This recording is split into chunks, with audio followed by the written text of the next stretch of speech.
All right.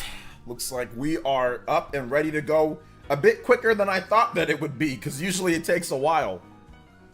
But yeah, looks like we are good. We are good. We are live, ready to go. Let's go. Let's get this in. Shout outs to everybody. OJ here. Welcome back to another stream. Hope all of you guys are having a fantastic day. I know I am doing incredible. Like, I am super excited to talk to you guys about video games today, man. We've got a great show that's going to be going down, man. So I'm excited to talk to you guys. Let me know how everything sounds, how everything looks. We had a nice day off yesterday, so it was pretty cool. Kind of refreshed to get back into the streaming game. I've got a ton of videos that I've got planned for you guys. Like, oh man, that Metroid video. I did a Metroid video today, right? For those who don't know, if maybe you missed it, I did a Metroid video. That Metroid video I recorded like a few days ago, or like last week. I forgot when I recorded it exactly, but like that's how backed up I've been on videos, man. Like it's been crazy just trying to get all the content out, man. But yeah, I'm excited. I'm excited to get back into the swing of things, get you guys more awesome content, get you guys different stuff. So yeah, I'm looking forward to talking to you guys about more gaming today. So yeah. Shout outs to Silk Reese.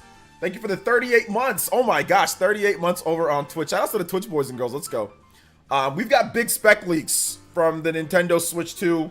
Some credible stuff that's going on. So this stuff, I mean, like I said, you don't take it as like 100% fact, but just know that, yeah, there's some pretty credible spec leaks that are out there for the Switch 2. Now that Nintendo has actually announced it, that's when you know like the good stuff comes, you know, like from credible sources, right? Once Nintendo officially announces it, sometimes things just flow. Sometimes things just kind of flow overall. So we're going to talk about that. I've also got a comprehensive video about everything that we know about the Nintendo Switch 2 and Nintendo's plans. I'm working on that video for tomorrow. Like, I'm going to try to get it edited tonight. Like, it's a pretty big video. I think it's about like almost 30 minutes long. So it's a pretty long video. For like an update, at least like a Switch 2 update. So, but it's high quality. It's, you know, green screen. It's all that good stuff. So it's like a high quality vid. We go over everything. We got rumors plus, well, we've got a lot of actual information, and then we've got the rumors at the end. So I mean, it's nice. Like, I'm working on it. I'm about maybe 30% done right now. So I'm gonna bust my butt through the night to get that edited for you guys, ready to go tomorrow morning, bright and early, 7:30 a.m. Eastern time. 7:30 a.m. Eastern. So yeah, man, it's gonna be exciting week. A lot of stuff that's going on. We got the Xbox stuff that's happening as well. So we're going to talk about Xbox and if they lied, because this looks like maybe they kind of lied, maybe a little bit. Once again, I want to get you guys' opinion on it, and you guys can talk about it. So we're going to do that. Now let's get into some shout outs first and foremost, and then we will get into the specs talk. All right, let's start out here with Mr. Dior. What's up, Dior? Welcome. Shout outs to David V. The Elite Ninja David V is here as well. What's up, David V? Welcome. Minato Mario, Jeff Shadow. Good to see Minato Mario here. Jeff Shadow. Elite Ninjas, man. Appreciate you guys. Big J. What's up, Big J? Welcome. SVXD. Xeno Wilder is here. Xeno Wilder. Casual Noob is here as well. Party Man, the man that loves to party. Going good. A Casual Noob. Epic Lobster is here. Welcome. Portable Xbox Series S looks like. Hold up here. Hold up. Hold your horses. Hold your horses on that, Brett. Hold your horses. Don't. Let's not move to that. Let's wait. Let's break it down. But yeah, I wouldn't start doing any of that right now, guys. Excuse me. Let's see here. Party Man. Yeah, it's been a crazy week. Anthony Cooper, what's up, man? Welcome. Focus on Me. Luano Z. Welcome. Nin. 128. D Money. B Queen. Iskal. What's up, guys? Welcome. Nick93, Shinru. Hey, what's up, Shinru? Good to see you here. Matt Inside. Welcome, Dior. All right. Let's see here. He says, I still love my Xbox. Hundreds of hours on Mortal Kombat 1. I mean, that's a third party. That's a multiplayer game, though. Like, that's not really Xbox, is it? That's just a third party game that you could have played on any others. I mean, like, it's even on the crusty Nintendo Switch at this point, right? So. I mean, like, you could have played, I mean, if you had a PC, you even get free online multiplayer, right? So. No, that's Mortal Kombat 1? That's definitely a multi-plat game. That's definitely on Xbox, PlayStation, Switch, and PC. So, let's see. Nintendo Game Dude is here. So, hey, what's up, Sab? Welcome. Sutai has caught my attention, so I'm back to YouTube binging. LOL, hope all is well. Setup looks sick. Yeah, I mean, it's just, it's a green screen. Nintendo Game Dude. But shout out to the Nintendo Game Dude. Saab, man, good to see you. Welcome. Welcome back. What's up, George FT? Yeah, the Switch, the Mortal Kombat 1 of the Switch is kind of crusty, though. But they did do some patches, and it fixed it up a little bit. But, yeah. What's up, Silk Reese, though? Shout out to my man, Silk Reese. Thank you for the Twitch Prime. Let's go. What's up, Mass? Welcome. Welcome. What's up, Nintendo Prime? It says greeny screeny. A little green screen. Little, I mean, look, see it? Boom. Cut off. Green screen. It's okay size. It's one of those Elgato green screens. So it's like one of those ones that are like, you know, they're okay. It's not the Elgato green screen EX or XL. It's not that one. It's just like the normal size one. But yeah, I like it. Until I finally decide what I want to do with my room. I'm still kind of like deciding what I want to do with it. But it's going to be minimalist. Whatever I do, it's going to be super minimalist. It's not going to be much. It's probably like a couple lights, some artwork, maybe some, like, I don't know, something. I don't know. But it's not going to be anything too elaborate or crazy. Yeah, it's the pop-up one where you just pop it up. You can roll it down. You can pop it back up. It's yeah, it's a pretty simple green screen. Nothing too crazy. Let's see here. But shout outs to Saab, man. Welcome back, dude. Welcome back. Good to see everybody here. Nintendork is here. What's up? Moe is here. Hey, what's up, Moe? Welcome. Anthony Cooper, once again. Did I miss anybody? Hopefully I got everybody here. But yeah, man, we've got some interesting tech specs to go over with the Nintendo Switch 2 that we're gonna detail here in just a bit. Just as long as we get some more people in here, then we can like start up. We already got 100 people plus, so I mean we'll start up here. My wife got me my favorite drink in the whole world: zero calories, zero sugar, orange Sunkiss. It's fantastic. It's fantastic. Can't drink it a lot, but when I do drink it, it's the best. It's the best. Adroxus, what is up? DeAndre Alston, what's good? Welcome. Yeah, I got the very large roll down one. Don't use it often, but very convenient when you need it. Yeah, it's good when you need it. It's good for like, I don't know. It's like good for like reactions and stuff. If you want to do like reactions to things, it's really good for that too. So, yeah, I might get the really big one though. I might get that one. This room that I'm in, this office, it's not that big. You know, it's not that big of a room, but I think the XL should fit in here. But yeah, it's not that big of an office, but it's okay. It's a good size office. Like it's not bad. Let's see here. Oh, death in a can? Nah, it's not really. Only death in a can if you don't take care of yourself. Custom. Let's see here. Josu Murillo. OJ, Microsoft is taking W's. Love to see it. Sarcasm, seriously. Thanks, bro. Back in the mix, getting hype for Switch 2. Hey, let's go. Hope to catch you. Okay, you're already leaving. Can't stay. Just wanted to say hello before doing some lawn work for a few hours. I was man out here with the lawn. Out here with the lawn work? All right, take it easy. Thank you so much, Shinru, for coming out to the stream. Hopefully you're doing good, brother. Michelle is here as well. But let's get into these tech specs. I think they have 0 calorie ginger ale. Yeah, they do. They do have 0. Yeah, they have 0 calorie ginger ale. You just gotta find it. They have that. They have 0 calorie, 0 sugar ginger ale. All right, let's see here. Let's get into these tech specs though. So shout outs to my man Stealth. But there's been other places that have reported on this. Lots of people reporting on it. David V with the Lucky 7. Hey. Can you play any SMT 5 Battle Magatsuka? Yes, I can. Thank you for the $7.77. Activating the Lucky 7. Xenoblade, let's go, baby. Thank you so much. Ooh, I hope this is I hope this is what you're looking for. Here we go. Thank you so much, Mr. David V. Appreciate that. Let's go ahead and get you a couple points on there. 2 points, even though it should be a 1-pointer, because you activated that special dono. $7. Let's go. Lucky 7. All right, David V. So I'm gonna get into these tech specs. If you guys hear anything else, I know Prime is here. Prime, I didn't get a chance to watch your video. Sorry about that, dude. I'll definitely watch it tonight, though. Just didn't get a chance. But if you have anything to add to it, because I know you've been covering Switch 2 like a hawk, if you're still here, Prime. So if there's anything else to add or that I missed, let me know in the chat, guys, from anybody else that you've watched or anything like that, all right? So right now, what we've got is that we've got handheld mode. It's looking at it right above like a PS4 level with DLSS, or before DLSS. So right about a little bit above PS4, they're saying that. They're just translating this to so you can understand it, but realize it's modern architecture, modern hardware. It's going to perform better once the games are actually specifically built for it. But they're just giving you, based off the tech specs, just kind of breaking it down. So handheld mode, like a little bit above a PS4 before DLSS, so it can even look better. Docked mode between PS4 Pro and Xbox Series S before DLSS with more modern hardware than the former. So more modern hardware than the PS4 Pro.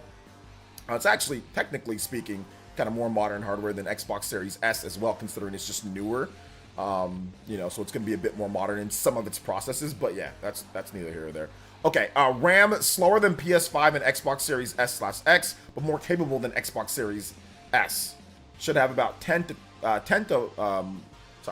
should have around 10.5 to 11 gigabytes of RAM available for games. So then, if that's the case, is this for like available for games? That means like the system probably has like around 12 to 13, maybe 14 gigabytes of RAM. I mean, it has to be a little bit above that. You would need at least 1 gigabyte for the OS. That would be like the bare minimum, would be 1 to 2. So for example, I think the Switch has like, what is it? I think the OS is like 1 gigabyte, and there's like 4 gigabytes of RAM available for or sorry, it's 4 gigabytes total of RAM, and then it's like 1 gigabyte for the OS and like 3 gigabytes for developers to use, something like that. So the storage, it's a UFS 3.1 max speeds, should be just a bit under Xbox Series X/S, 2.1 gigabytes a second versus 2.4 gigabytes per second. So yeah. So once again, but this is rumor. Nexon 619 broke this down as well. He talked about this in terms of some of the leaked specs from like the factory production line and all of that. So yeah, what do you guys think? What do you guys think? Central Leaks also put out something. They said 12 gigabytes of RAM.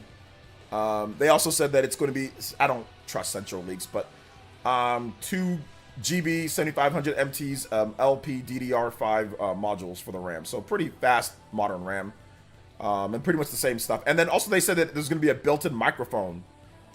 So maybe there's going to be actual like on-system voice chat, system level voice chat, not just through like certain applications that use it, but actually system level voice chat, and not through an app like the Nintendo Switch Online app or Nintendo Switch app on the phone. So yeah, that's crazy. It's 12 gigabytes. Okay, 12 gigs. That's what some people are saying. 12 gigs. We'll see. Let's see here. My guess is a Pro Controller mic. Pro Controller mic. Okay. Yeah, it could be on the controllers. It could be on the, could be built into the Switch like system.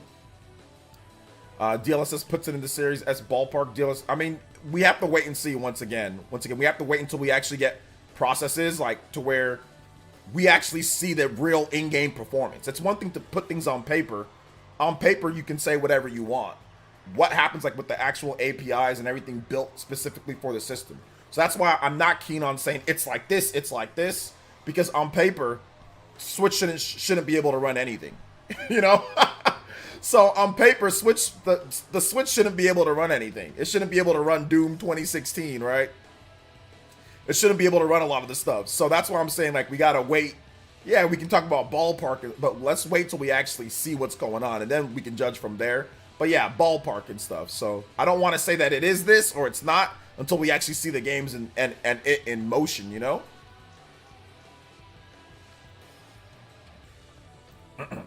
Since judging by the specs, it looks like Nintendo finally learned the best way to combat piracy is not making a weak console.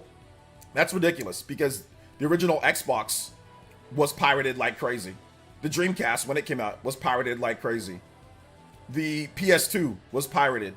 The GameCube was pirated. The Xbox 360 was pirated. Hell, the PS3 had piracy as well. So that's whenever people say, "Oh, a weak system, it's not going to be pirated." There's been hella piracy problems with lots of systems that were considered the strongest in their generation or not. So no, It's about your actual security of the system itself, though. You know, emulation is one thing, piracy is another. So you also have to make sure that you specify, like, separate those two. But yeah, that's. I always hear people say that. I'm like, I don't know about that. We've had a lot of powerful systems that have been pirated to hell and back. You know, so I don't know about all that. Let's see. It's about the security of the system. Let's see here. Piracy may have killed the Dreamcast. Yeah, I mean, maybe they should have made the Dreamcast way stronger. Then nobody would have pirated it, right? No, it was the way that they built their games. Their games were very easy to burn. Like, you can easily just burn it on a CD. So that was just weak piracy protection on Sega's part. So it's more about piracy protection than it is about saying, oh, it's weak, or it's not this, or that's the reason why. That's just what content creators tell. You've been watching too many content creators. I think like Review Tech and people like that say it. Like, no shots to Review Tech, but it's just like they say stuff like that, you know? And it's like, not necessarily. It's more about how you lock the system down, more so than anything. Your piracy protection, more than worrying about if the system's, what power the system has, you know? So yeah. Only 12 gigabytes RAM, not 24 gigabytes of RAM. Get with the times. Yeah, I know, seriously. Shout outs though. Let's see.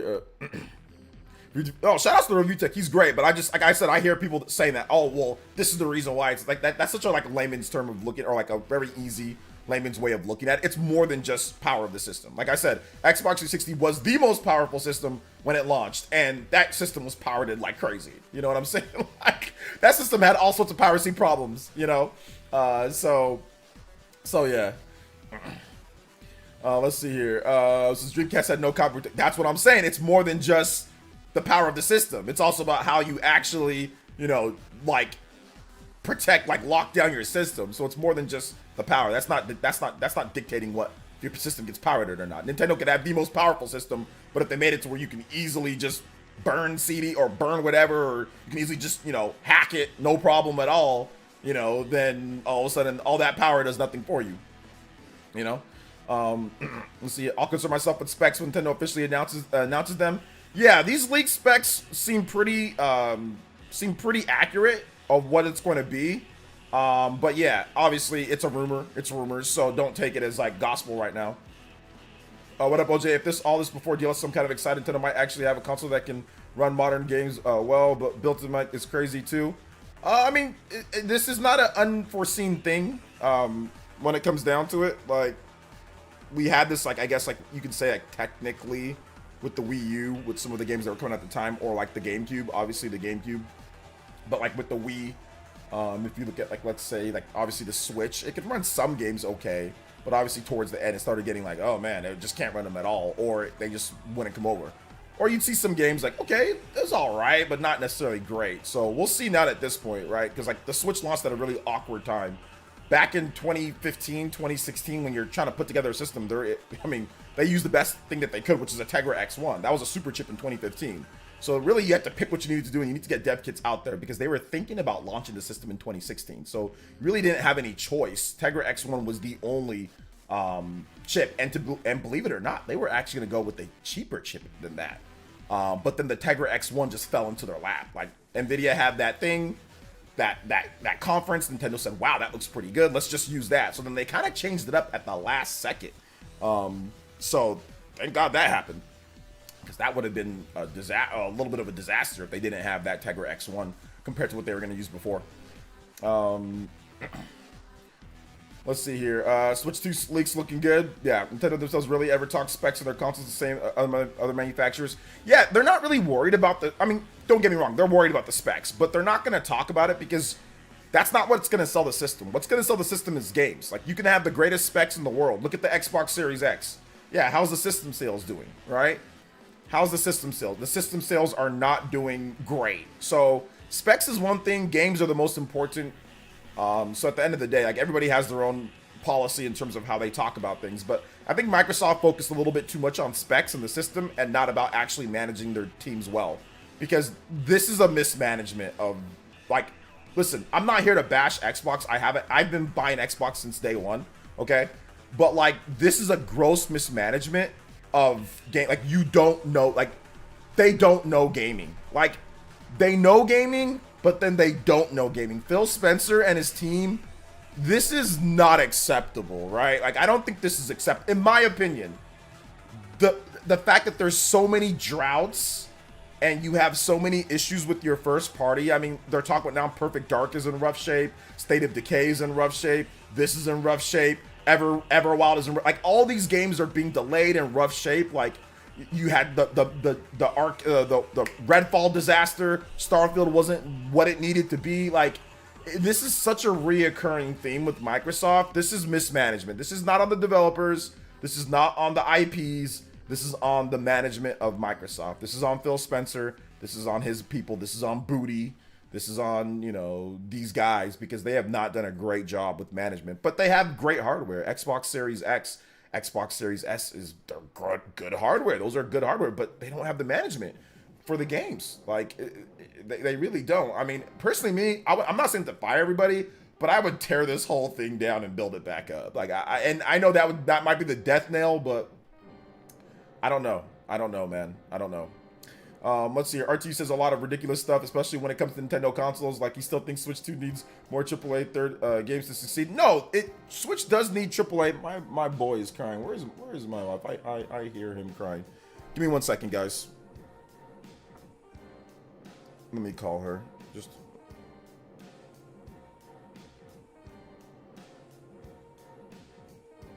Give me 1 second.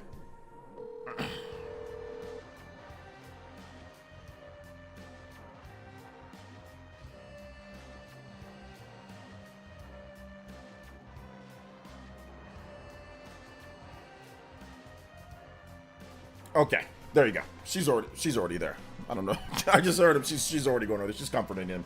But yeah, no, the Switch definitely needs third-party games and all that to do well. Like, it needs third-party games, but the biggest thing is that it needs first-party games to really get things going. You know, ReviewTech doesn't understand that. I mean, he thinks third-party games are what made the Switch sell, which that's fine. But if you look at the actual sales numbers, objectively speaking, with facts, like looking at the actual numbers, the first party games are what sold the Switch. Like that's just, there's no ifs, ands, or buts about it. If software sells hardware, it's no ifs, ands, or buts about it that the actual first party games, Mario Kart, Pokemon, Legend of Zelda, these are the games that sold the Switch, not random X or Y third party game. But I would say games like Monster Hunter Rise, I would say that sold the Switch a lot. You know, I would say the big third party games that actually put up numbers, I would say, yeah, you know. So let's see here.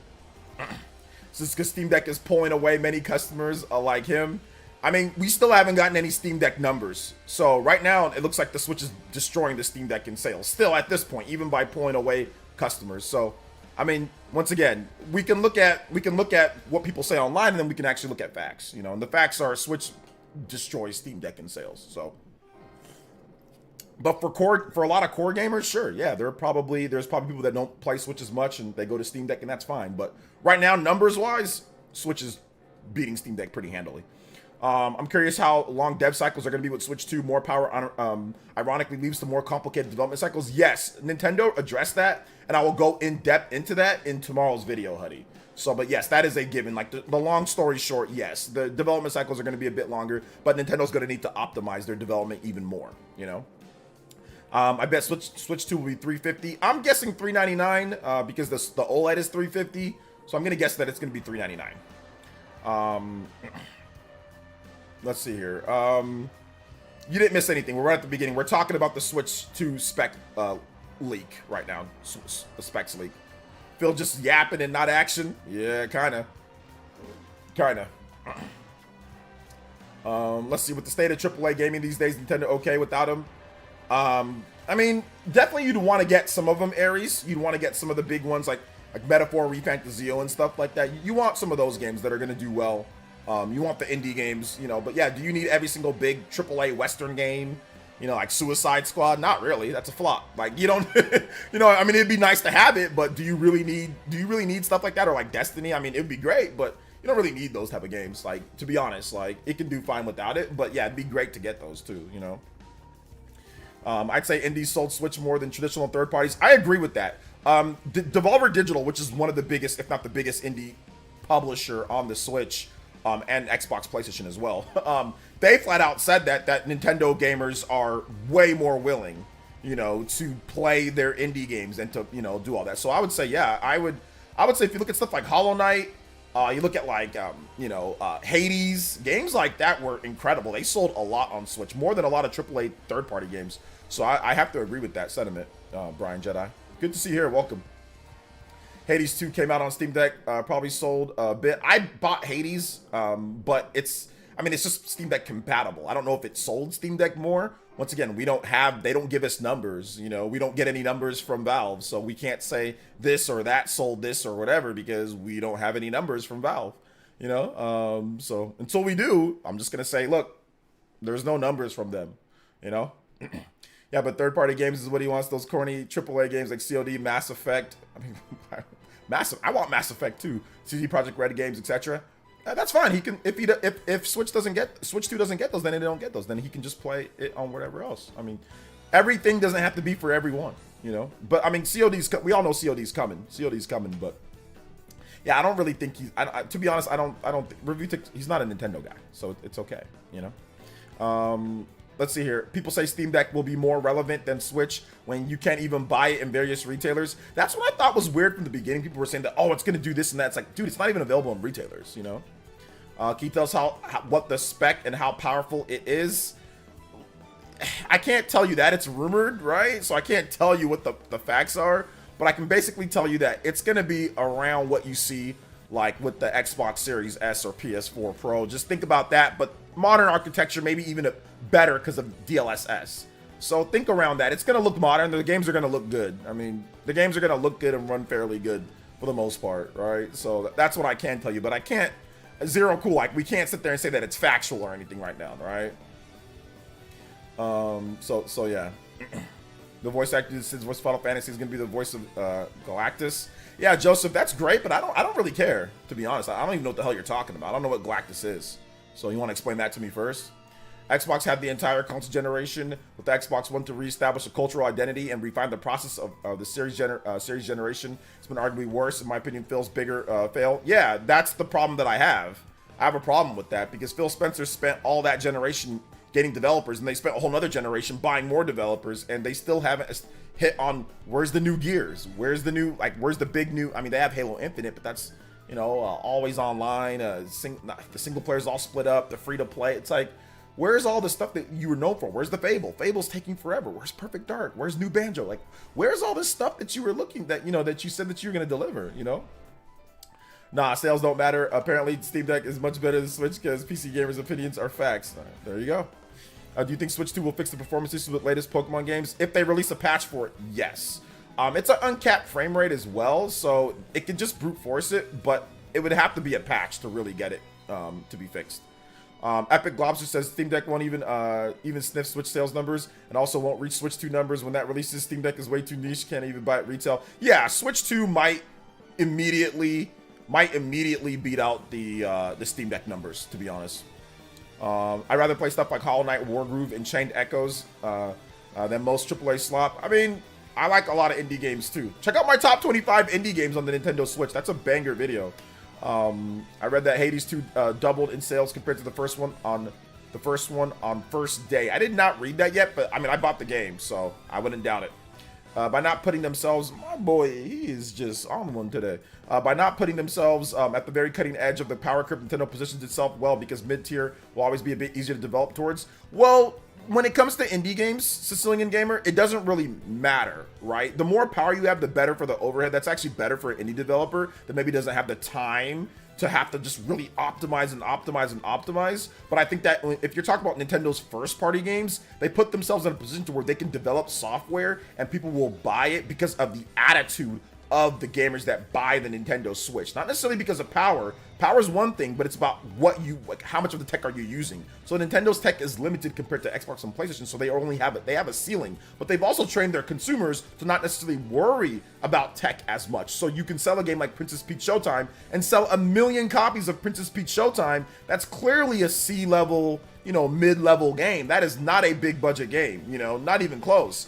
And you can sell that for $60 and people will buy it. Or Mario vs. Donkey Kong. That's a GBA remake that has very middling graphics. It's not anything too crazy, but it's a fun game to play. People bought that for $50. They bought 1 point whatever million. So you can sell millions of software to people who care more about the gameplay and not necessarily the most cutting edge. So I think it's more on that level, because everybody wants more power. More power is always great, you know. So yeah. How much of a boost does DLSS give? It depends on what game and how it's programmed in like the application, right? So it's going to vary from game to game. But essentially, there's nothing that we can just say right now in terms of how much boost does it give. It's going to be different from each game and how they decide to implement it. So it's not like a one-size-fits-all, James Hill. But I highly recommend for you to check out the DLSS videos that are on NVIDIA's channel, or check out like DLSS Explained. Digital Foundry has a breakdown of it, and that'll better explain it. But there is no, it's going to give this much. There is no one-size-fits-all. But even if Steam Deck is available at retail normally, it wouldn't outsell Switch. No, it wouldn't. Some people have already modded Switch to run at 60 frames. That's a very old thing, Phil Games. That's not anything new.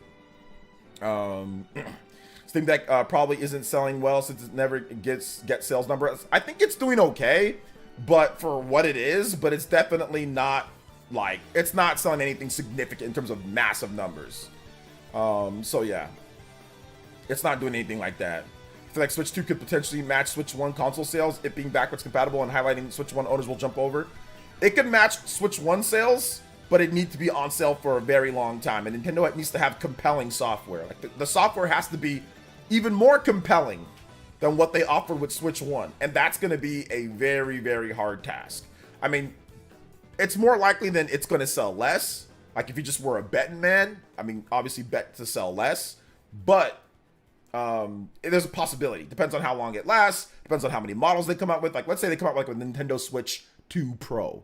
And that takes us for like 50 from now till 15 years. Because Nintendo's going to stick with this Switch line for like a long time, right? So yeah, it just depends. Standards are lower when you're offering portability. True. Nintendo has a system that can now play games that are designed for fun. They probably do not need Switch 2 only for ported games. I'm not exactly sure what you're trying to say, Phil, but okay. Those Nintendo numbers are physical sales too, right? Physical and digital. Whenever you hear a sales report from Nintendo, they combine physical. They don't ever leave out anything. The only time where you only get like physical is like MPD or is like Famitsu sales. But if it's Nintendo, they don't ever, no company will ever leave out digital sales. Like if it's Microsoft, Sony, Nintendo, if they tell you this game sold this much, it means everything. They're never gonna hack it out and leave it. Now they might leave out information to a third-party retailer, right? Or like a third-party tracker like MPD, you know, or something like that. Yeah, they won't give them their sales numbers because they don't want those numbers to leak. But most companies will give sales numbers to most places. But remember, Famitsu does no digital sales. MPD does digital sales and physical, but Nintendo does not give their digital sales to the MPD, so they'll put these little asterisks. But whenever a company like Nintendo, Microsoft, Sony, or any company says it, you can always bank that it's digital sales and physical sales, both. Let's see. I agree. Nintendo has trained its users to care about gameplay. Xbox trained its users to not buy games. Xbox has somewhat trained their users to not buy games because they offer Game Pass. The problem is that Game Pass didn't do what they thought it was going to do. They thought Game Pass was going to be a roaring, massive success where they would constantly have year-on-year growth, and it's not. There is no major year-on-year growth. So when you have no major year-on-year growth, but you can continually release games for anybody to just download, what do? You start making decisions like this.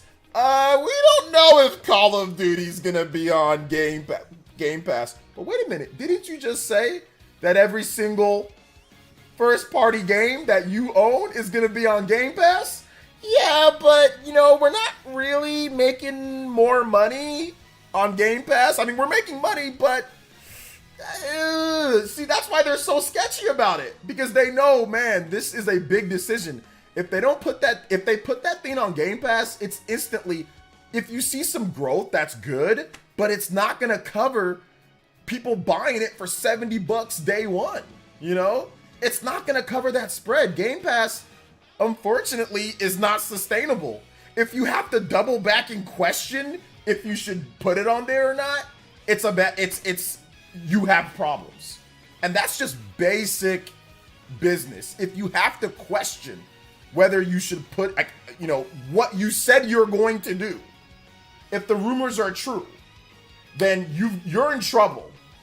You're in trouble because you're not growing year on year. So when you release these games that have been in development for 1, 2, 3, 4 years, you're just essentially releasing them, I wouldn't say for free, but you're not making anything off them. That's why they shut down Hi-Fi Rush. That's why they lied about their engagement. They're trying to fake success. 3 million players. What does that mean? Who cares about 3 million players? 3 million players, people that you gave review codes to, people that downloaded it on Game Pass. You didn't get any uptick in Game Pass sales. There was no positive growth. Nobody went out there and got Game Pass for Hi-Fi Rush. You didn't sell the game. Nobody's buying the game for $30. It's a net negative. You're doing nothing. Boom. Shut the studio down. That's why they panicked and said, and that's why Tango panicked and said, we want to port the game to other systems. We're not making any money. There's no money coming into our development studio. What are we gonna do? Microsoft got salty about that. They wanted to pitch new ideas. They wanted to hire people. Microsoft said, screw you guys. Your game didn't do anything for us, and shut them down. It's so sad. It's so sad that people are finally now starting to see this. Because if you spoke out against Game Pass in the past, you get called names. Fanboy, this, that. They say you're trolling, you're hating, you're this. And it's like, no, like, I get the value for the consumer, but if you guys want us to actually have games, Game Pass is not it.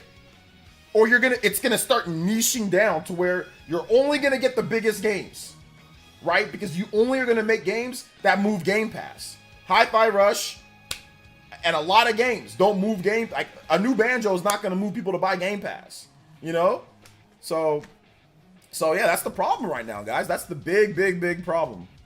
Why did they shut down Tango? I just told you why. And now Microsoft is considering increasing the price. They have to. George FT, if you watch the Spawncast, we talked about this over and over. I said this many times, and people called me names in the chat and said I'm stupid and said I'm a fanboy and all this stuff. I said, dude, they have to raise the price of Game Pass. It's not viable. And with my crusty business acumen that I have, okay, I'm not the biggest businessman. I've worked at a couple Fortune 500 companies. I know a little bit about corporate business. Yes, that's true. But even I said, this is overvalued. Like, you can't, this isn't sustainable. They have to raise the price. I said this more than a year ago. I said this 2 years ago. I've been saying this for 2, 3, you can go back on the Spawncast. Been saying this, you know? You've got to raise the price. The price, it's not sustainable, you know? It's just not sustainable. So, shout outs to Random Entertainment. Thank you for the $1 dono. Thank you so much. I saw your message on Twitter. Yeah, congrats on that, man. Good stuff. Check out Random Entertainment's channel. He's doing like Spider-Man gameplay and all that. Thank you for the $1 dono, or €1 dono. Appreciate that. For some reason, this is glitchy. Okay, I'm gonna. Yeah, my chat is glitchy. Okay. Let me scroll back up and make some comments. We don't know how big the carts are right now, Mizu. The one thing that sets Nintendo apart from any attempt is people don't game hear about Nintendo trust it. People who haven't decades bought Switch on basis, yeah. Steam Decks and other PC handles are problems trying to put PC games on handheld. Switch is the games getting specifically developed for Switch. Exactly, Danger. That's why I don't like the PC. They're just PC games trying to, you know, run on a handheld, and it's just horrible, especially Windows 11. Trash. Trash. Garbage. And now Microsoft is considering increasing the price.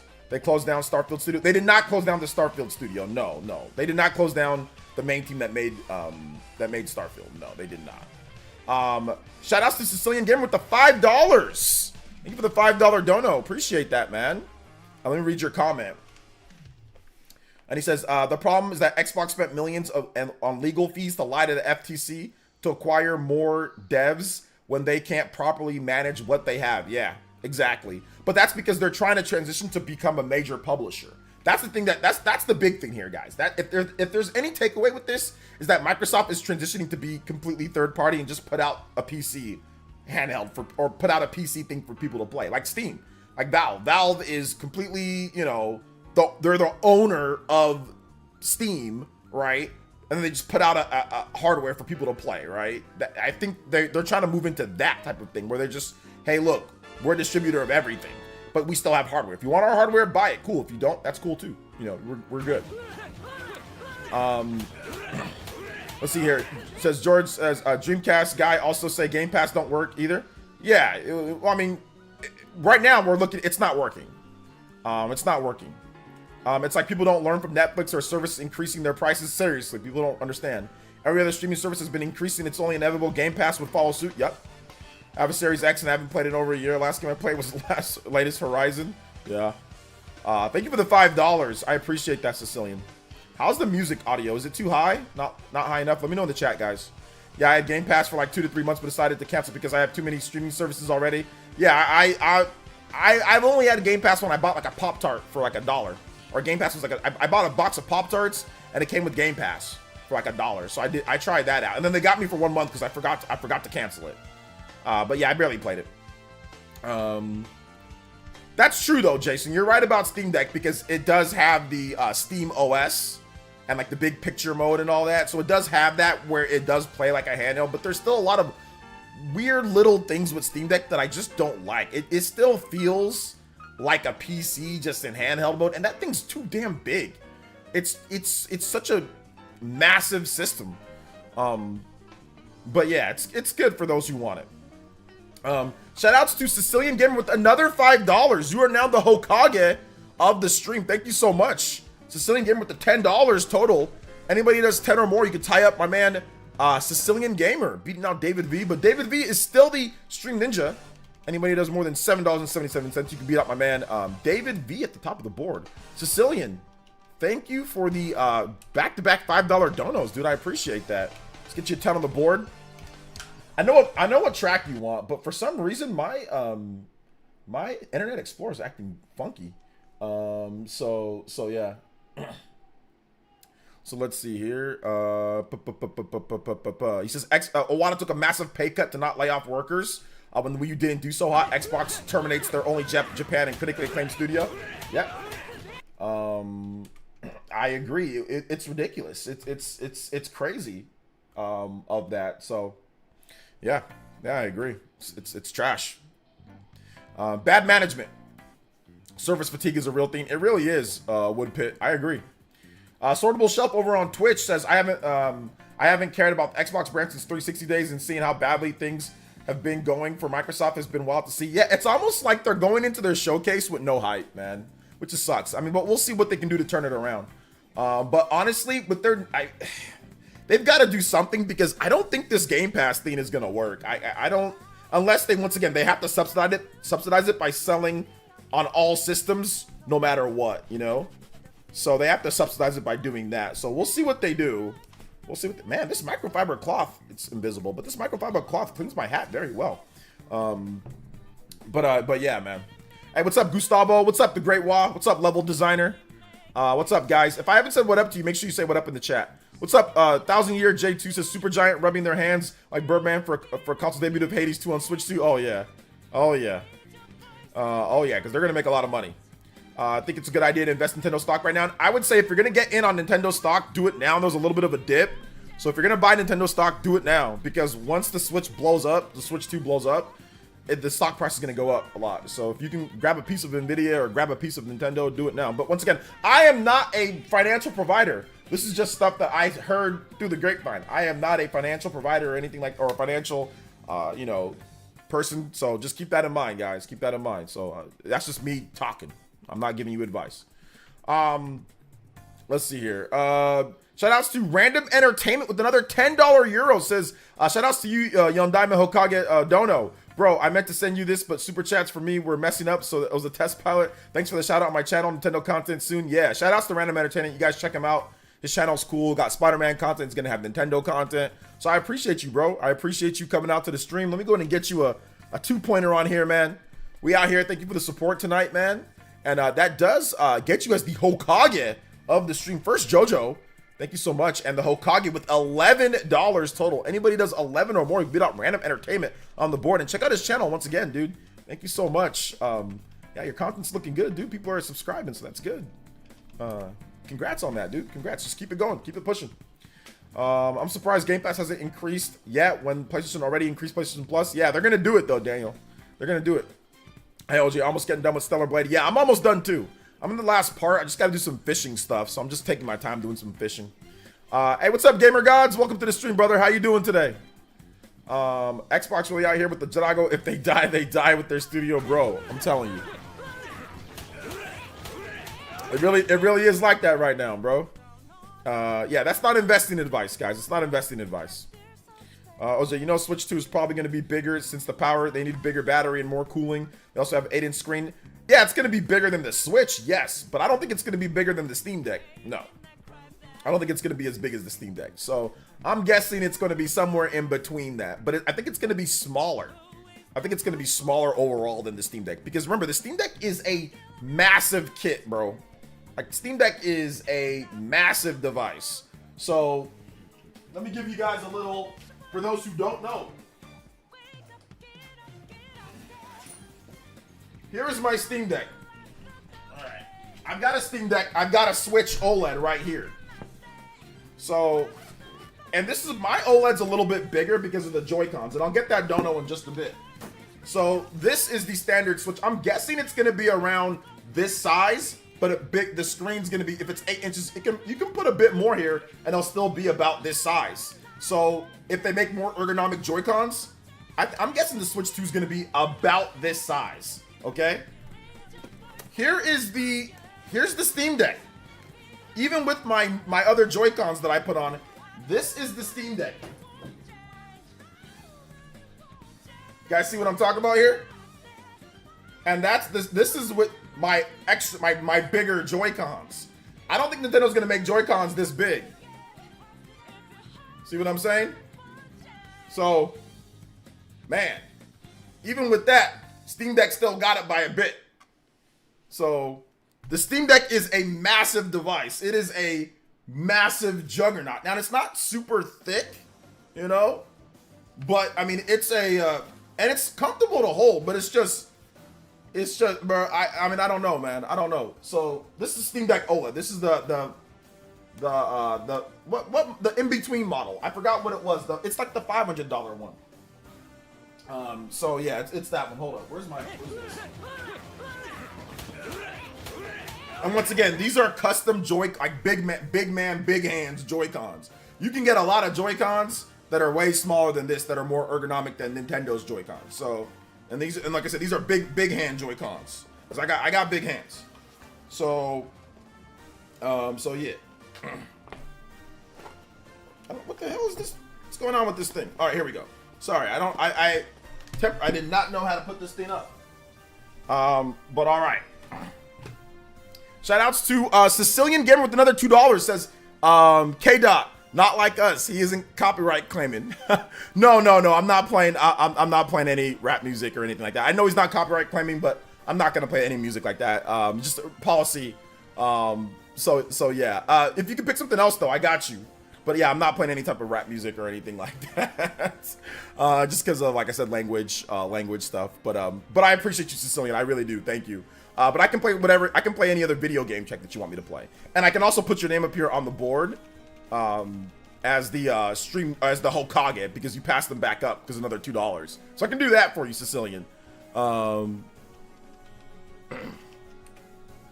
So yeah, I can't play any of the battle rap music, guys. Of people going like, we can't do any of that language, man. Language, we can't do any of that right now, man. But I appreciate you guys. Thank you for the donos.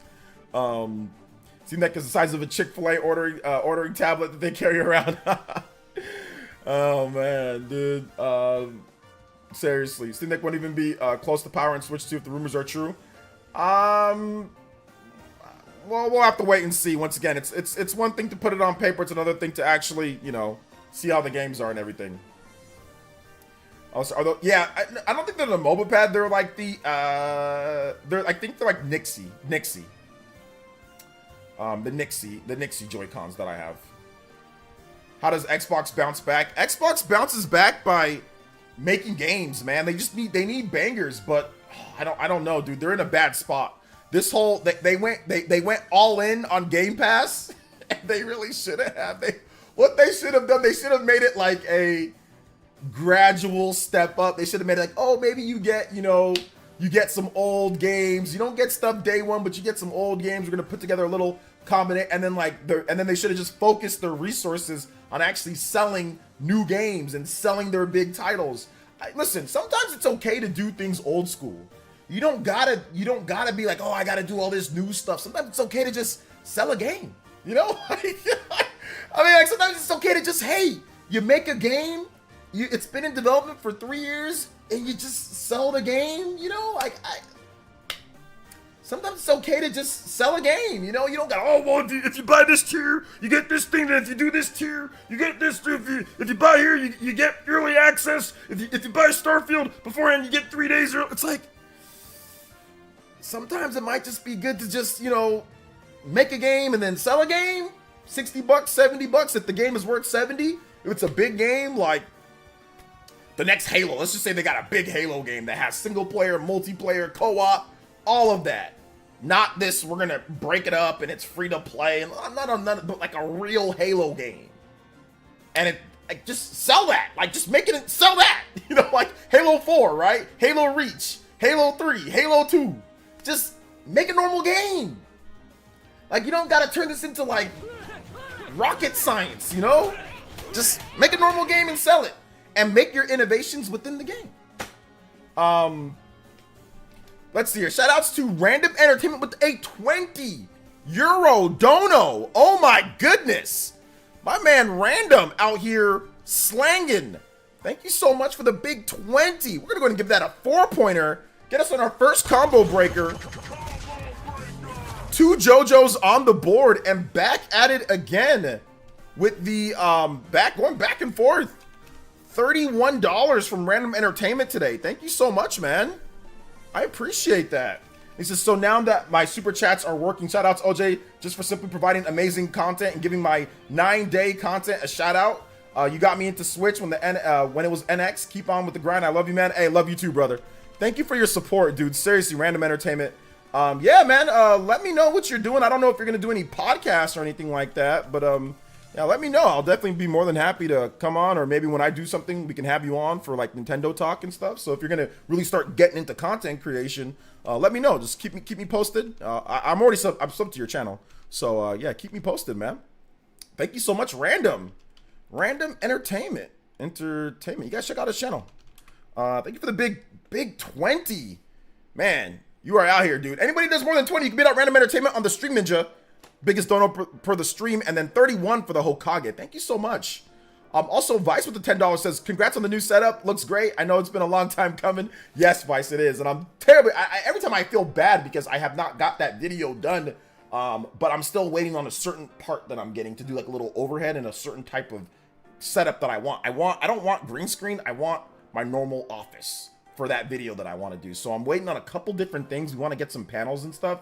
So when we do that, then we'll finally get that video. But trust me, it's going to be high quality like my videos that I've been doing recently. Like with the green screen, it's going to be, but without green screen, but it's going to be high quality. So I want to make sure that quality is part of my videos. My Metroid video today, quality, you know, scripted video. So I want to make sure that whenever I put out a video, it's going to be a good video. It's going to be quality, you know? So yeah. DeAndre says, can you read my comment? All right, let me read your comment. Where's your comment at? Let me see. When I beat Batman on the Switch, when I want off my data was gone. Yeah, I'm not sure about that, DeAndre. I'm sorry to hear about that though, brother. Nixie is good. They sent me several of the Joy-Cons. They've actually all held up well. Nice. Anders says, have you heard about ROG Ally 2? The battery life is better, improved playtime. I did hear about the ROG Ally 2, but I don't mess with ROG Allies, or I don't mess with handheld PCs, especially Windows 11 handheld PCs. I don't mess with those. Those things suck. So I don't care how powerful it is. I don't care what they're doing. They can ROG kiss my... Nah, I had the ROG Ally for 1 day. That thing sucks, dude. Freaking Windows 11 is trash. Complete garbage. I don't care how powerful it is, bro. It can be as powerful as a damn Pip-Boy, a nuclear reactor. It can be as powerful as 2 PS5s combined. I don't care. That Windows 11 stuff is garbage, dude. But have fun. For those who like it, have fun. Let's see. It's such a banger, though. I know it's a banger, but I can't play it. Nintendo Talk would be good to bring back. Yes, sir, Stealth. Stealth, I'm just thinking about the new idea. Like I said, like the original idea that I had for waiting for like Switch 2 stuff or getting closer to actually, you know, kind of do like the podcast stuff, just because it seemed like there was a little bit of a lull. in terms of things, which there was a lull, but I'm definitely gonna have you back, Stealth, man, and I appreciate you. Make sure you watch my video tomorrow, Stealth, because you come up a lot in that video tomorrow. So make sure you watch tomorrow, or at least just check out the first bit of it, because you come up quite a bit, Stealth. And good, obviously good. So make sure you guys check out my homie Stealth on Twitter, at Stealth40K. He's awesome. Isn't the ROG Ally super expensive for the casual consumer? The ROG Ally is not for the casual consumer. The ROG Ally is for the sweaty PC guy or for like the hardcore nerd. You know, it's not for the average consumer. It's too expensive. It's too expensive. I can see your comments, Mr. Davis. What's good? We're just talking about the specs right now. We're just talking about the specs of the Switch 2 and like Xbox stuff. Where I found articles with Hi-Fi Rush from about a year ago talking about how it was a financial success. My man Phil Spencer, what are you doing? Yeah, it goes beyond that. So let me tell you guys something right now. Let me give you guys this too. So there was about a year ago, Jeff Grubb reported on the Hi-Fi Rush. He reported on it. And we're gonna talk about that right after this dono. What's up, OJ? What's up, man? So hyped from this Switch 2 news. Switch is my fav console all time, and I expect to have more fun with the hybrid factor as hopefully more third-party support comes. It's coming. Yeah, absolutely. Thank you for the $5, Kevin the Speedster. But Aaron Greenberg from Microsoft, you know, Xbox, Aaron Greenberg, this is what he said. I'm going to show you guys this. If you're on my Twitter account, you saw. That's why I say Microsoft lied or Xbox lied. I'm going to show you guys what he put out there. So check this out, guys. Check this out. Check this out. This is what he said before. Not going to say, okay, no, this is what I said first. Not going to say MS lied here, but this definitely seems like they lied about Hi-Fi Rush and Tango as a whole. Some of y'all owe Jeff Grubb an apology. Now, I say that because Jeff Grubb reported last year this right here. Jeff Grubb on Hi-Fi Rush, based on what I've heard, it didn't make the money it needed to make. So that's what, and Xbox fans and people online killed Jeff Grubb for this. Absolutely destroyed Jeff Grubb online. Called him a liar, said journalists all suck, said this and that, said all this stuff about Jeff Grubb. Said all this stuff about Jeff Grubb. Bashing him to left and right. Jez Corden quote tweeted him and said all this, oh, what's the metric, blah, blah, blah. And of course, because Microsoft has parasocial relationships with people online, their executives do, Aaron Greenberg comes in there replying to Jez when he quote tweeted the report, and Jeff Grubb ended up deleting the report. He ended up deleting it because he got bullied. Okay? So then Aaron Greenberg says, Hi-Fi Rush was a breakout hit for us and our players in all key measurements and expectations. We couldn't be happier with what the team at Tango Gameworks delivered with this surprise release. Do you see that? We couldn't be happier. It's a breakout hit. Was it? Was it a breakout hit? You couldn't be happier? You just shut them down a year later. You shut them down. Obviously, you weren't that happy. Somebody wasn't happy. So is it lying or is it expectations were misunderstood from upper management? Somebody made the call and nobody wants to take responsibility. People are blaming Microsoft CEO. People are blaming Booty. People are blaming Phil Spencer. Phil Spencer's not on Twitter right now. What happened to, oh, sorry about that, guys. What happened to talking? You know what I'm saying? What happened to talking to all your fans? Where's all that at now? Because this is what you just said. You just said it's a breakout hit. You just said it's a breakout hit. Hit for us, our breakout hit for us and our players in all key measurements and expectations. So what is that? 3 million players have turned up to rock in Hi-Fi Rush. Thank you from everyone at Tango Gameworks. The biggest rock show in history. What does all this mean? What does all this mean? What does 3 million players mean? It's a single player game, Microsoft. It's a single player game, Microsoft. You have 30 million Game Pass subscribers. I would hope that 3 million people would decide to download it on Game Pass. How many people actually subbed when you announced this to Game Pass in order to play it? This is fake success. And I hate to say it, you know? I hate to say it. I hate to say it, but this is fake. They're faking success on social media for clout because they can't sell the game normal. Imagine if they sold 3 million copies of this game at $30 a pop. Imagine if they did that. Just revenue alone, right? Just revenue alone. 3 million times 30. $90 million. Man, let's subtract. Let's just subtract 40 million for development cost. 50 million. Then let's subtract expenses and fees. Let's subtract another 15 million.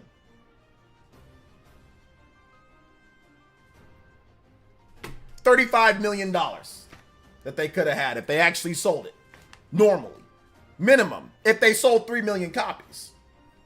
If they took the route of actually selling games. Not saying that they're going to sell 3 million, but I'm just saying, let's just say if they did. You know, $35 million for a game like this, that's really good. And once again, I am being very, very, I'm subtracting way more money than what should have been subtracted if somebody sells 3 million copies at that price, you know? So that's the problem that I have, man. It's like not real success. It's like this metrics of players. You need to know sales. We need to know sales numbers, or we need to know how many people decided to buy Game Pass because of X, Y, or Z game. So what I need to know is like, they need to have metrics like this. Hey, somebody didn't have Game Pass. They signed up for Game Pass, and the first game they downloaded is that game. Like, let's say Hi-Fi Rush, or let's just say Hellblade. That's the first game that they downloaded, right? Or maybe you go to buy Hellblade, it says you want it on Game Pass, and you say, yeah, I want it on Game Pass. So they got Game Pass by going on the game, like by going on Hellblade and all that, right? So I need to know, those are the metrics that we need to find out, because Microsoft has no year-on-year increase on Game Pass. It's stagnant. So nothing's increasing, yet you're just giving away games. So I don't think this model works, man. It'll work for the biggest games, but I don't think it's going to work for anything else, you know? Put your dollars. Shout outs to Casual Noob with the $1 dono. Thank you, man. I appreciate that. And he says, I feel no evidence that Tango leaked Hi-Fi Rush going third party, and when Xbox wanted to know what employee leaked, they all banded together and Microsoft fired everyone to send a message to the leak to the other studios. That's definitely not it, you know? That's definitely not it. Yeah, and I don't know if Hi-Fi Rush's development cost is $40 million. I highly doubt Hi-Fi Rush cost $40 million to make. I don't think it did. But yeah. I don't think Hi-Fi Rush cost $40 million. I'm just being, like I said, crazy, like with just so there's no stone left unturned. You know what I'm saying? But yeah, I doubt that it was $40 million. I think it was probably cheaper than that. But that's just my own take. Thank you, Casual Noob. Thank you for the $1 dono. And we have a what's it called? Hey, what's up, Gravy Biscuits? Welcome. Maverick 00 or 0007 or triple Maverick 000. A lot of zeros. 6 zeros. Thank you for the Twitch Prime. 6 months total, 1 month streak. Hope all is well. Give me 1 second, guys. I'll be right back. I gotta take this call. Give me 1 second. You guys talk amongst yourselves.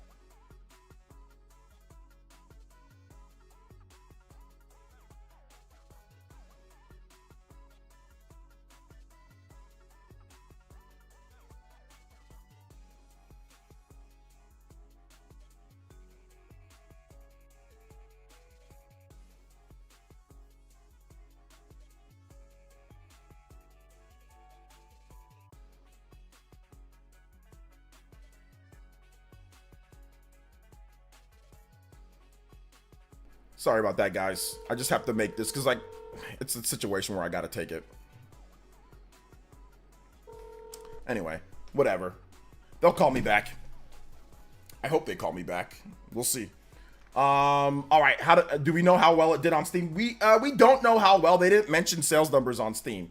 They didn't. They didn't mention sales numbers on Steam. So we don't know how well it did.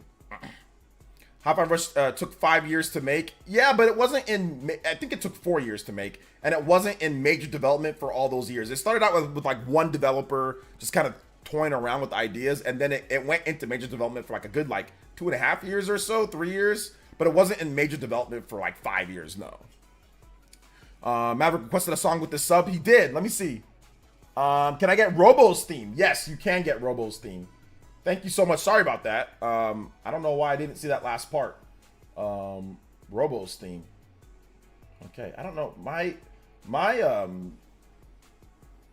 Internet Explorer is acting super goofy right now, guys.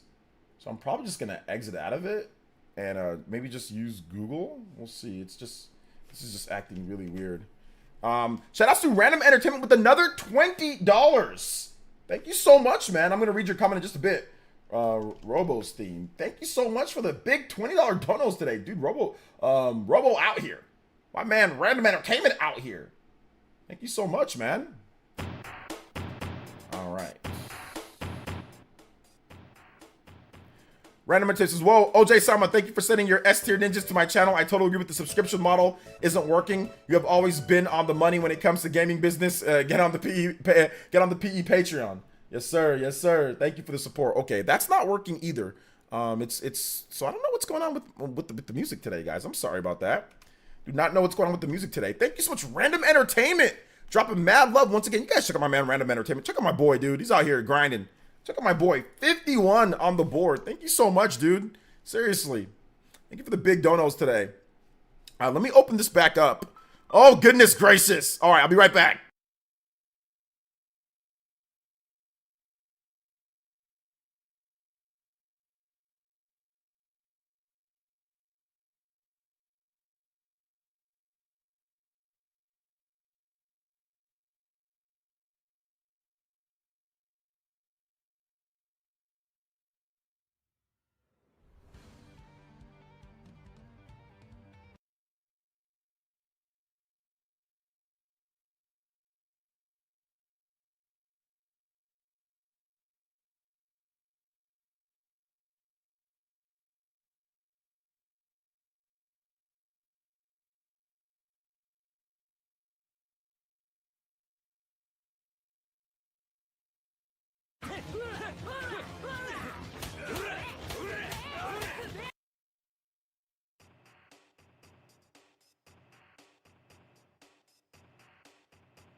All right, sorry about that, guys. It was like my car stuff because I have my car in the shop right now. So yeah, a lot of repairs that I have to do in my car. I got a rental right now, but yeah, a lot of repairs. It's a headache, but I got to deal with it. But I'm dealing with it just fine. Anyway, moving on. Let's get back to this. Sorry about that, guys. Sorry about the that. Shout outs to Random Entertainment. Shout outs to Maverick. Thank you so much. Hopefully you enjoy the Robo music. The Xbox corporate calling. I know, seriously. Xbox corporate. So let's see. Complete a game in a month. Cancel Game Pass till next game. A lot cheaper than 60 to 70s. Yeah, some people do that. Yeah, car troubles suck, dude. Car troubles suck. But no, I'm taking care of it, man. I'm taking care of it. Is it possible to bid Xbox to buy Tango or at least some of the IP? No. They've shuttered it, and they're going to keep the IP. So no. Subscription model can work, but I think they need to drop day one new games for anything other than absolutely biggest games. It's not sustainable otherwise. Back catalog is always there. God, I agree with you, Pete, but it's like, man, imagine the backlash. But I don't know. To me, here's what I would do, guys. And I'm sorry I didn't get to everybody's comments. Shout outs to Random Entertainment. Thank you guys for the donos. Thank you for the support. And if you want me to say something, just tag me again, and I swear I'll get to it. But dude, you know what I would do? I would tear this whole thing down, man. I'm tearing down Game Pass. This would completely bankrupt the company. I don't know what the hell I'm doing, but I would completely get rid of it, and I would just start afresh with making games again, and then make it like a PS Plus. So I would make it like PS Plus. That's what I would do. I guess Pete's kind of saying something like that. So I would do that. That's what I would do. I would make it like PS Plus and say, hey guys, in order for us to bring out bangers and hits, we actually need to sell our games. We're going to refocus on getting our core franchises, Fable, Halo, Gears, Forza. Those games you guys are going to get. And the other stuff, we're going to continue doing that multi-platform. But I know that would completely... But, like, I don't know, dude. Like, you got to do something. Something needs to be done. But this Game Pass thing isn't working, dude. I don't think it's working. And once again, that's a terrible idea. So let me just say that right now. That is what I just said is a terrible idea. I want to make sure that I put that out there. It's a terrible idea. It's not a good idea. Thank you, Rena, for letting me know about that. So shout outs to Rena Habag, though. Rena, how are you doing today, young lady? I haven't said hi to you. If I haven't said hi to you guys, make sure you say what up. Patched Up Gaming. Hey, what's up, Patched Up? Welcome to the stream, brother. Says the sad thing is that Xbox isn't competing against Sony anymore. They're competing for basic resources with other Microsoft divisions like AI and Azure. Oh my gosh. I guess that's the real game that they're playing right now. It's like playing with corporate. Shout outs to Kevin Nezuko. JK, thank you for the subscription, man. Appreciate that. Welcome. Welcome to the village, brother. Welcome, welcome, welcome. Yeah, my music player is acting really goofy right now, guys. Like, it's acting super laggy and goofy. I don't know what's going on with it. So, sorry, but I'm going to close out some other windows, see if we can get this thing running a bit better than normal. So, we'll see. But, yeah, it's super laggy. All right, let's see here. Bring Project Gotham Racing back. Okay. What happened to your Lambo? OJ, I don't have a Lambo. I crashed John's Lambo. You know what I'm saying? I crashed John's Lambo. So I crashed that one. Must be the Zoom music player. Yeah, I don't know what's going on, dude. It's just, today it's just super laggy. I do not know what's going on with it. I'm closing out some windows, see if I can get everything running better. Google Chrome is okay, but just music in general is just bad. Let me see, maybe because it's on the highest HD and all that? I don't know. Let's see. Xbox always trying to get excited about these acquisitions, saying they're going to revive some old IPs. No, idiots. They're going to do stuff like this, close their best studios. Yeah, exactly. Exactly. I think that's the funny thing. People were championing, you know, acquisitions. Oh, yeah, yeah. What did it do for you? What did it get? It didn't get you anything, you know? So, yep. Mine's super laggy too right now. Okay, so your Internet Explorer, is you guys' Internet Explorer on YouTube super laggy? Okay. So it looks like it's not just me. Let's see. Yeah, you can't double back. It's like double dipping the sauce. yeah, it really is. I'm good, players. It's been a long week. Glad we're almost Friday. Yeah, seriously, Rena. TGIF. YouTube. Yeah, okay. So it's YouTube again. Gotcha. It's YouTube acting goofy. It's YouTube acting goofy once again. All right. Let's see here.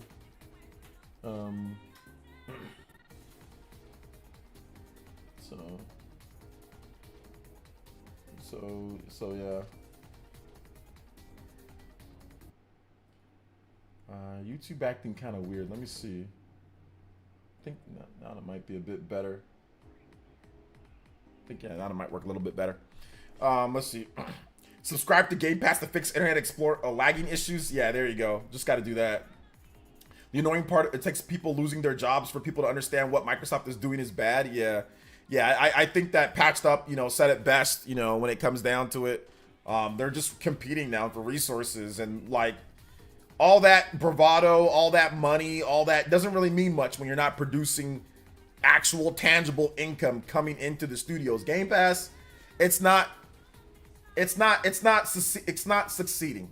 It's doing okay, and it's a thing, but it's just, if you had to shut down Tango because for no reason, they just shut them down, something's wrong. Something's wrong if you have to shut down that studio after they put out a banger like Hi-Fi Rush, you know?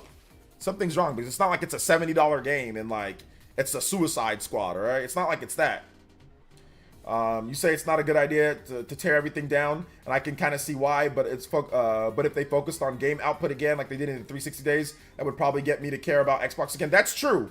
But I mean, what I'm saying right now, like Xbox people would kill me for saying like what I'm saying right now, because they really love Game Pass. People love Game Pass. People really, really, really love Game Pass, but I don't think Game Pass is long-term sustainable. I don't think Game Pass is long-term sustainable. And I've been saying this. I'm not like a knee-jerk reaction guy.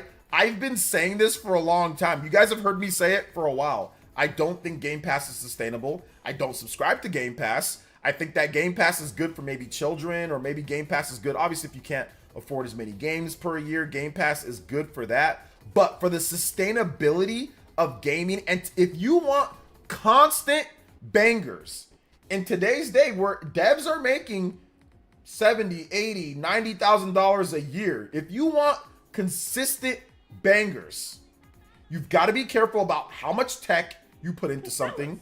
You got to be careful about how much you're spending, and you've got to be careful about how much you sell things for. Sup OJ you in know? chat. Remember Sup, when Christian? Microsoft tried to buy Nintendo? I do. Imagine if Nintendo signed that dotted line like the idiots over at Activision. We wouldn't be getting hyped on Switch 2 by now. No, it'd With be, that no. said, can you play the best Killer Instinct song? I can. And yeah, you're right. Obviously, it'd be a whole different industry. We don't know what would have happened, right? Like, who knows what would have happened with that? It's almost kind of scary to see what would, or to know what's going on there.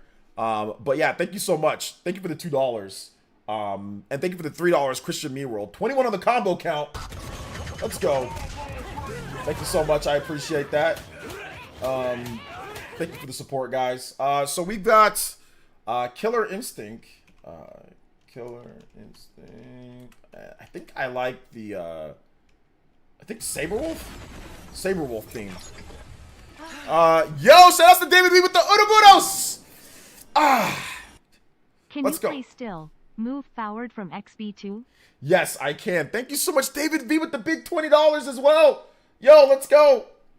Thank you guys for supporting the stream today. Yo, we got to get a 4-pointer on there, baby. Up to 25 on the combo board. Let's go. All right, let's go. I like Saberwolf's theme. I think I do. Thank you for the support, man. Appreciate that, guys. David V tying up random entertainment for the stream ninja. Biggest dono of the stream, $20. David V out here showing some mad love. Thank you so much, David V. Thank you for the big support, dude. And I don't know why it's not working. Okay, hold it. No, it's just, no, yeah, it's, what the heck? The Saberwolf theme's not working.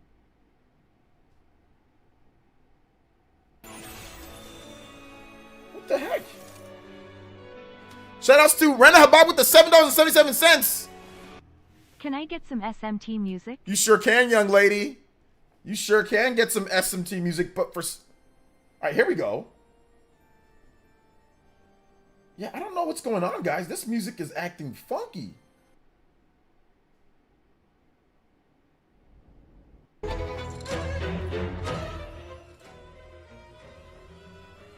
Okay. Killer Instinct.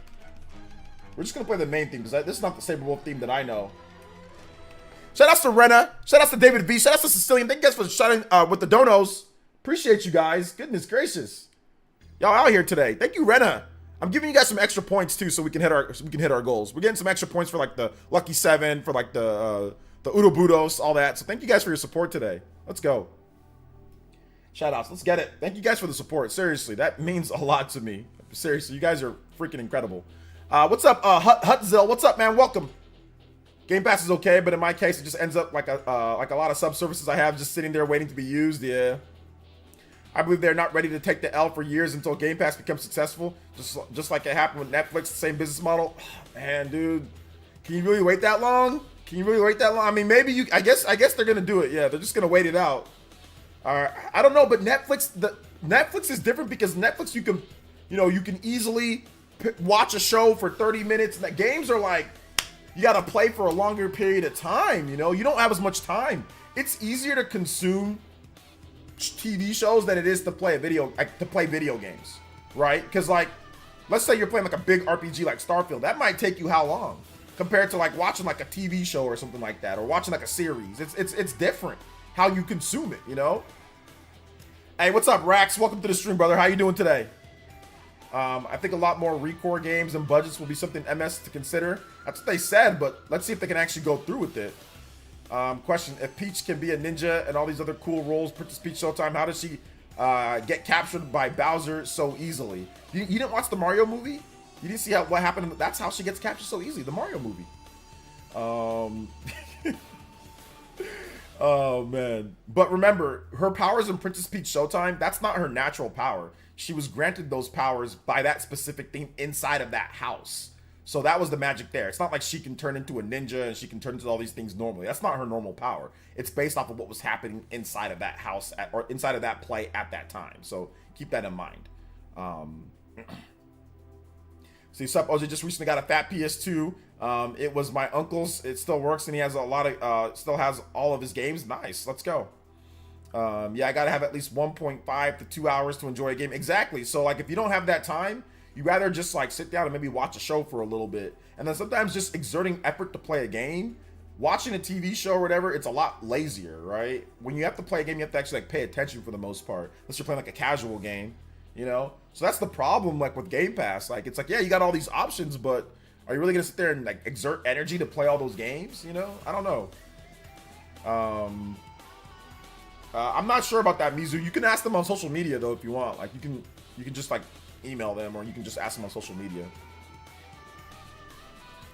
So yeah. It says, I didn't watch the Mario movie. I'm a broke guy. Okay. You missed my last super chat. I did miss your super chat. No, I didn't miss your super chat. Your last super chat was yeah, the $2. I said thank you for the 2, Sicilian. Okay, breaking news. People like free stuff. I almost thought I read that off. My bad if I didn't, dude. Sorry about that.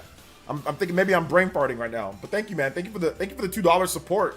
Shout out to the Sicilian Gamer. Multiple donos today, man. I appreciate you. Seriously. Sorry that I missed it. I have to ask LJ because it decides to determine if I buy it or not. Just go on there and look, Mizu. Go on there and look. So, and they'll tell you the size of the book and all that. So they'll let you know. I'm gonna be real. Dragon Quest 11 doesn't get good until you're 10 hours in the desert. Yeah, that's true. Dragon Quest takes a little bit of time, but that's like 130-hour game if you do like a lot of the stuff. So, yeah. Thank you. I appreciate that, Woodpit. Why you duking on Game Pass? I'm not duking on Game Pass. Once again, I think Game Pass is great, but I think that it's not sustainable, and I think that it's not a sustainable business model, and that nobody should copy it. Like, Microsoft and Sony should not, or sorry, Nintendo should not copy that, and neither should Sony. They should not copy it. Like, I don't think it's feasible, because look how long we've gotten Game Pass. Why are there so many droughts? If Game Pass is as lit and as good as it's supposed to be, why are there so many damn droughts with games? You can sit there and you can say, listen, I get it. Value for the consumer, fantastic. But why are there so many droughts? If Microsoft was constantly pushing out bangers and first-party games, I would be like, yo, Game Pass is awesome. Everybody should do it. But they're not.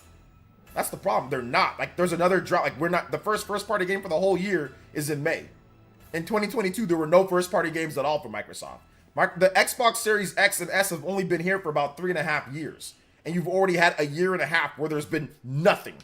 So half of the time that you've been on the market, you've had no first-party games released in a certain amount of time. Think about that for a second. So totaling up, there's been a drought, a big drought, 2 separate droughts, one of a half year, almost a little bit less than that, and another of a full year. What? Like I said, I'm not duking on Game Pass, and don't get me wrong, Microsoft has third-party games, people got stuff to play. But I'm just saying, I don't know if that's a mover of games. Like, how are you going to accurately invest into bigger and better and more games when you're not making money, when you're not raising Game Pass subscriptions aren't going up, and you're not selling games? If you want something to do well, you've got to support it with, there's got to be cash flowing in. You can't just say subscription only and no cash is flowing in. You've got to have cash flowing in for video games. Maybe movies, it's a little bit different. You can do the whole Game Pass and wait and all that. But for video games, you need cash flowing in. You constantly need it. You can't just be sitting there and saying, oh, we'll just wait for Game Pass subs. That's going to get studios shut down. That's going to lose people jobs, man. That's why, listen, I don't agree with all Nintendo's pricing and all that. But notice how their employees are fully paid. Nobody's laid off.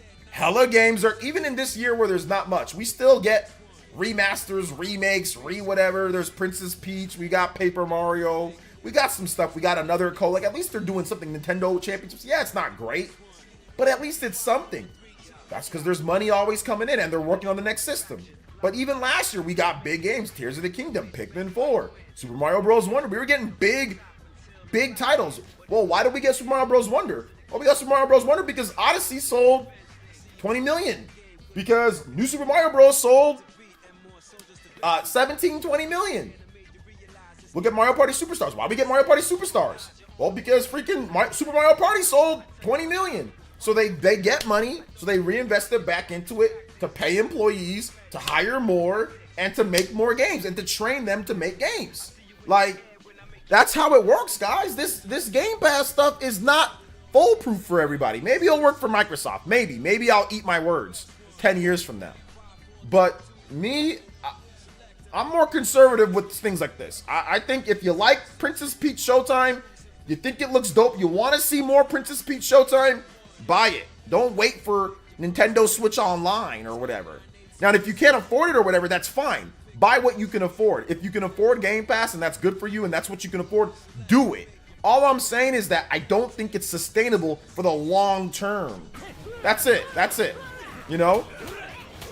Sicilian with another $5. Thank you, Sicilian, with the multiple donos. Careful, OJ. If they release a first-party game and it's good, they'll close the studio. Yeah, you know. So that's all I'm saying. Like, I'm not trying to sit there and say Sicilian and to everybody, like, you know, I don't want to piss people off with my take on Game Pass. It's just I don't know if it's sustainable. That's it. Like, I don't know. Like, are we going to get more bangers with this Game Pass model? I don't know if we are. You know,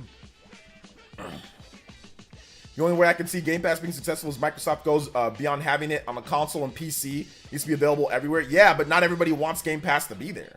Like, Sony and Nintendo don't want Game Pass on there, you know? So yeah. Yeah, they are practical with their budgets. That's true. But they, like I said, they pay their developers quite well. I think the starting salary is like 80,000, you know, 70, 80,000. So they pay their employees well. They got good benefits packages and, you know, health insurance and all that.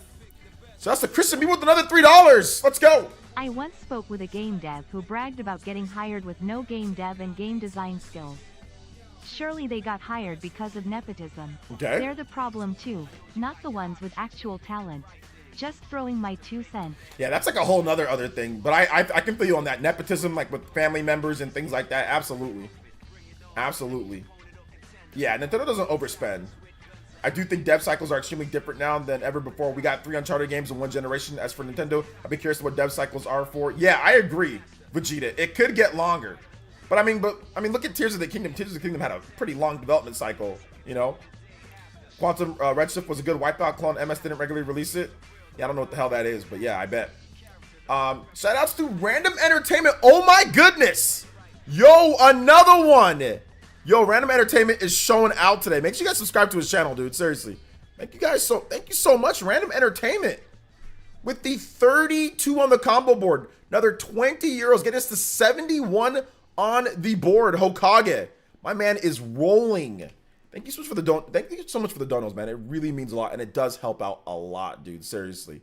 Goodness gracious. Thank you so much, man. I appreciate that. Appreciate the donos. Appreciate it. Let me read your comment, though. Shout outs to everyone that logged onto this awesome live stream, and especially those who donated. OJ, you got me into Xenoblade Chronicles. That series has become one of my my favorites. Can you play Frontier Village? Appreciate it. Yes, I can. But I'm going to play that after the music that I forgot to play because the music player was jacked up. So we're going to go with Still Move Forward from Xenoblade Chronicles 2, and then we're going to get to your music as well. Still Move Forward, Xenoblade Chronicles 2, but I don't need it to be extended. I just need it. Thank you so much, Random Entertainment. And the also Combo Breaker, boys and girls, 30-minute extension on today's stream. Let's go. Alonzo Vine says they know their first-party games from a quality standpoint aren't as good as Sony and Nintendo's, but they need to refocus. I swear, if Microsoft refocuses and this Game Pass thing is brain rot, man. I'm telling you, Game Pass is brain rot. Listen, did Game Pass influence Microsoft making Halo free to play? Like, I don't know, man. Like, I think that if they focused on first party like they used to and focused on big, I think if they did what they did in the Xbox 360 era without the system blowing up, I think they can be very successful. But once again, I might be a moron. I don't know. Just to piss people off. OJ, quit trying to be on level ground with opinion. Game Pass is a plague. Nothing wrong with saying that. I'm not trying. Like, I know a lot of people that listen to my channel like Game Pass. I don't want to dookie on you guys as what you guys like. Because I'm being really hard. It seems like I'm being really hard on Microsoft right now. And I'm not trying to be. I'm trying to be. Because like a lot of people lost their job, you know? And Game Pass has been, you know, it's been at least somewhat sustainable. It's helped them out. They make revenue. They make money. But I'm worried about if you make a good game and nobody's actually buying it, will Game Pass, will Microsoft shut you down if it doesn't help increase Game Pass subs? So if they make another game, Everwild or whatever, outside of Sea of Thieves, let's say some company within Microsoft, they make a game. And if it doesn't do well and Game Pass subs don't go up, but the game is a banger, will you get shut down? I mean, Arcane Austin made what, 2 games? They made Prey, which was really good, and then they made Redfall, which sucked because of Microsoft, and they didn't even want to make it. Microsoft pushed them in that position, and then they end up shutting them down. And then like the guy from Arcane bashed Microsoft. He basically bashed the management. He bashed them. Did you guys hear what he said? Let's pull it up.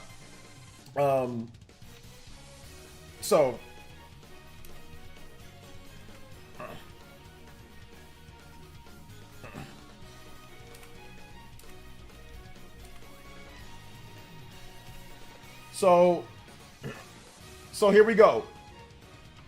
Arcane boss blasts Microsoft for closing studios. This is from Dinga Bakaba. So let's read what Dinka had to say here.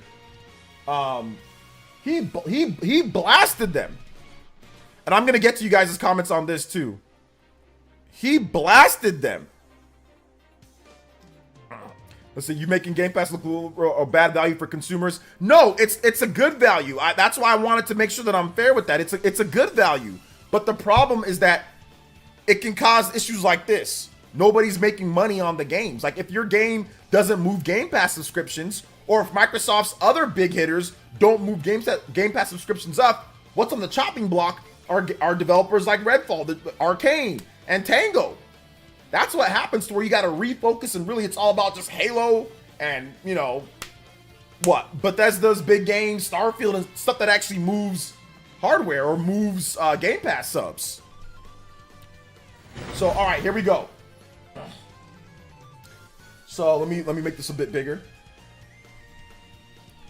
So this is the Dinka Bakaba. He is the studio co-directive director at Arcane Leon, Blade, and Deathloop. So here's what he had to say. This is absolutely terrible. Permission to be human. To any executive reading this, friendly reminder that video games are an entertainment/cultural industry, and your business as a corporation is to take care of your artists, entertainers, and help them create value for you. Don't throw us into gold fever gambits.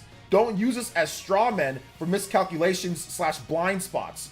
Don't make our work environments Darwinist jungles. You say we make you proud when we make a good game. Make us proud when times are tough. We know you can. We've seen it before. For now, great teams are sunsetting before our eyes again, and it's a bleeping gut stab. Leon is safe, but please be tactful and discerning about all this, and respect affected folks' voice, and leave it room to be heard. It's their story to tell, their feelings to express. Inside baseball, but if I read immersive sim curse from the community, especially from a fellow dev, I swear to God, please, let's talk about the real challenges instead of rehashing irrational anxieties of the past. So they're talking about Prey. Even more inside baseball, but with very, very wide range. As a wise, sorely missed man said, please stop. So I mean, like, basically what he's saying right here, he's saying that Microsoft is putting them in the survival of the fittest, making them change up, go to different fool's gold errands, chasing the trends, and doing all this stuff instead of building real entertainment value. And when something goes wrong, you strawmen, you use us. You blame us for your mistakes.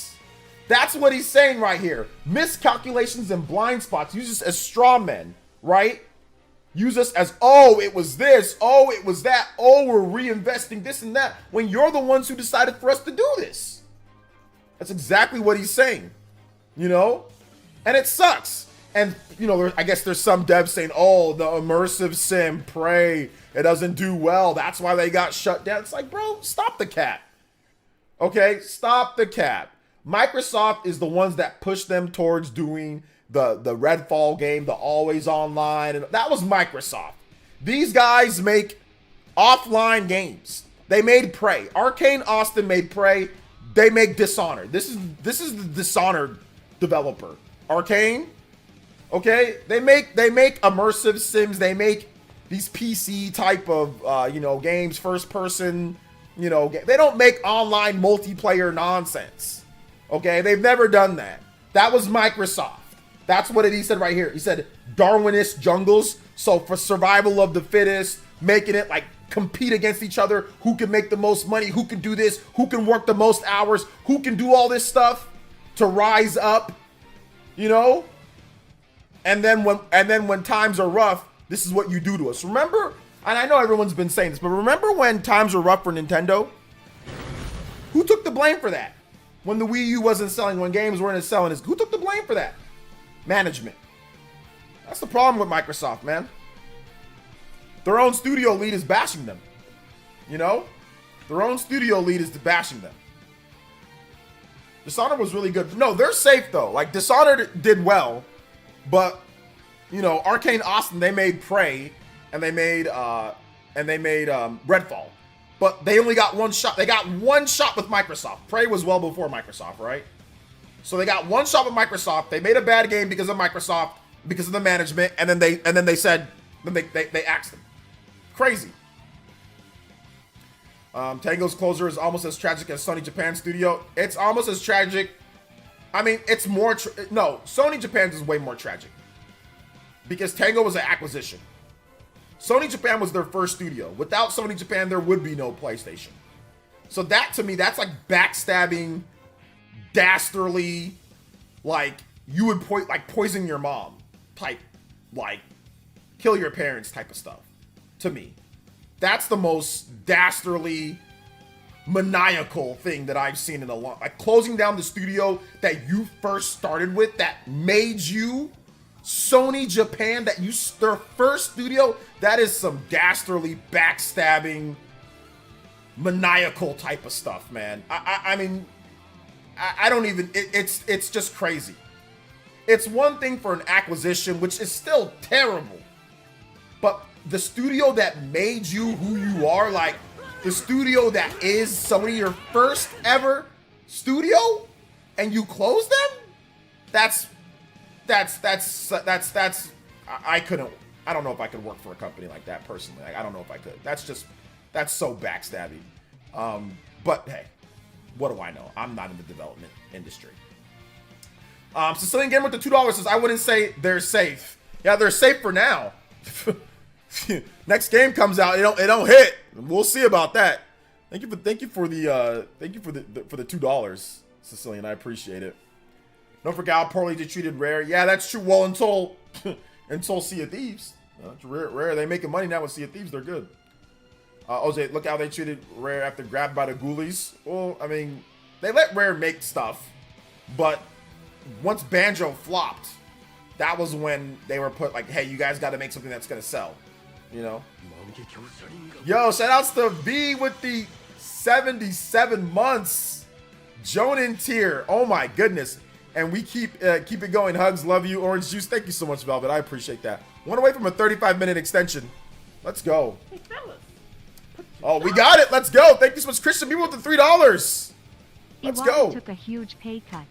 Phil Spencer goes into hiding using devs as shield. Phil Spencer. Phil Spencer. Where's Phil Spencer at? Where's Phil Spencer? Thank you for the 3. Where's Phil Spencer? Where's Phil Spencer? I don't see him on social media. Is he talking today? No podcast? Yeah, no podcast? No, not he ain't out here. He ain't saying nothing. What happened, bruh? Come on now, man. Come on now, man. You're supposed to say something. Let me get this next music going, though. Let's do that. Let's do that. All right, next up is I think we got Still Move Forward, and then Rena. We got SMT music for Rena.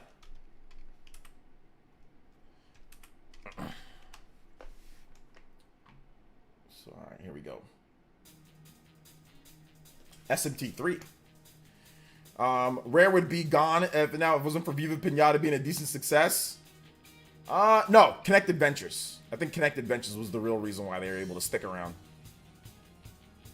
Let's see here. This is Phil Spencer. Stop nuking my camp in Fallout 76. Yeah. All right, Nick. Hey, what's up, Nick? The Bahamas. I thought Bungie was their first studio. Now that Sony owns the Bungie. We're talking about Sony. Bungie was not Sony's first studio. What are you talking about, Nick? Sadly, MS forced Rare to radically change C because of the old vid look far less comical. Change C. I don't know what you're talking about, Mizu. He opened the Fallout vault. Yeah, we'll see what he has to say though. When you spend $70 billion on Activision, Blizzard, Microsoft as a whole, now that gets involved. Once that happens, Xbox is no longer allowed to do whatever. Microsoft is dollars cents company and they want results. Yep. Don't forget. Yeah, I agree. So Pomone says, which is more lower than Jim Ryan, by the way? Seriously. All this news just making me glad I went with PS5 instead of Xbox. I think there's a lot of people that are saying that right now. So yeah. Matt Jazz says Dishonored. Yes, Dishonored. All right, let me see if I missed any comments. Game Pass is good value for consumers, but to be sustainable, you need to be good value for MS too. Yeah, that's the problem. It's like one-sided. Well, it's like kind of one-sided. So yeah. What should Xbox do to make Game Pass better? It's not about making Game Pass better.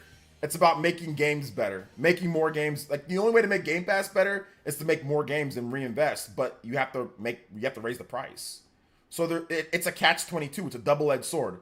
How do you make Game Pass better? Better games, more games. How do you make better and more games? More investment. Well, wait a minute. You're not going to sell those games. It's just Game Pass. So then you have to bank on people getting Game Pass subs. A lot of people don't like Game Pass subs. A lot of people like to just buy games.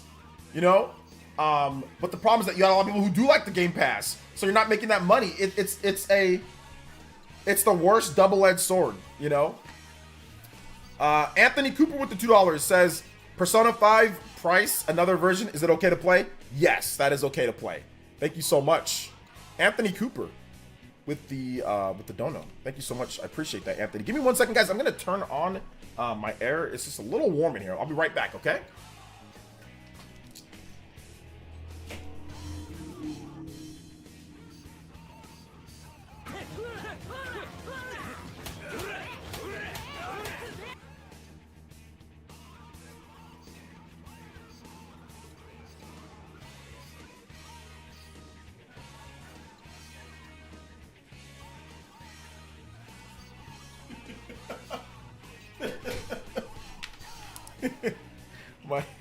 my son, because I was talking to my wife right now about the air, because you know my wife, she doesn't really like things to be too cold, and she was in the living room playing with my son. My son's hearing me, but he can't see me because he can't see over the couch, so he's like turning his head like, wait a minute, where's Dad? I can hear him. So then my wife was just like, hey, no, it's okay, AJ, just chill. Because my boy, he always goes nuts when he sees me. Like, if I've been streaming for a while, I come out there, he'll go nuts when he sees me. Shout outs to Christian Mule with another $3. Thank you. Wait, no. With the dollar dono. So I found Phil Spencer. He's hiding with Diddy. Oh no.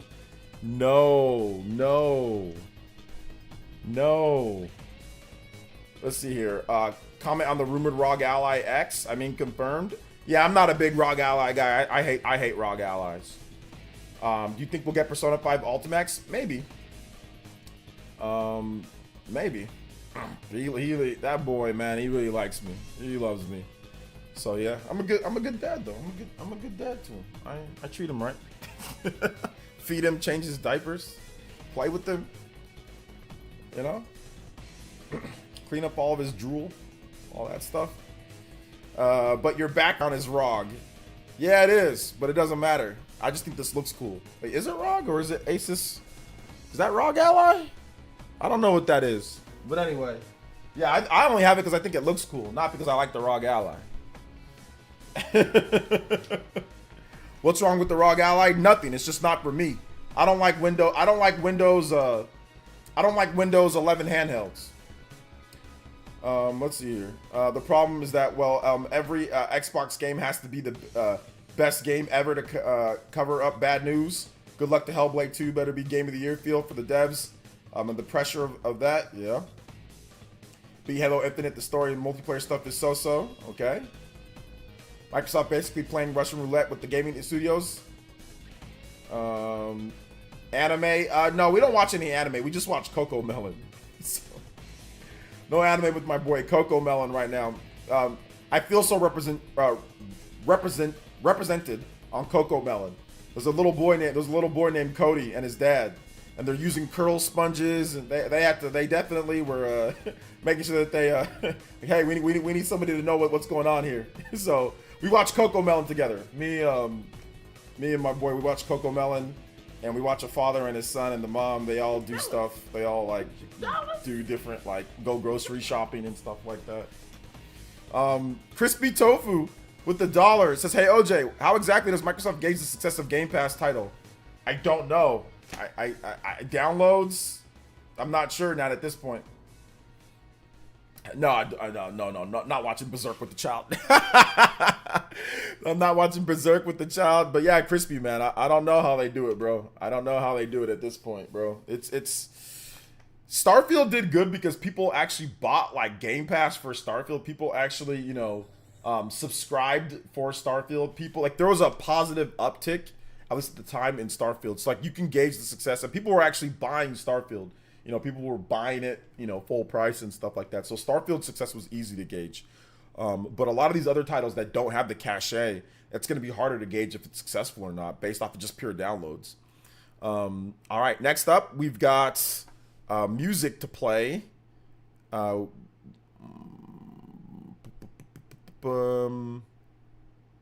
Frontier Village. All right, Frontier Village. Xenoblade. All right, thank you for the support. I appreciate that, Random. Let's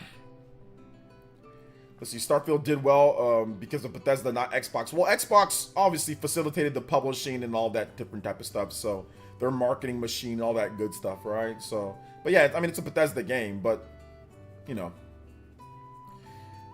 What's up, OJ? If Hellblade has success with a sequel, I believe it would treat it like a main franchise with them. Well, let's see. Let's see what they do.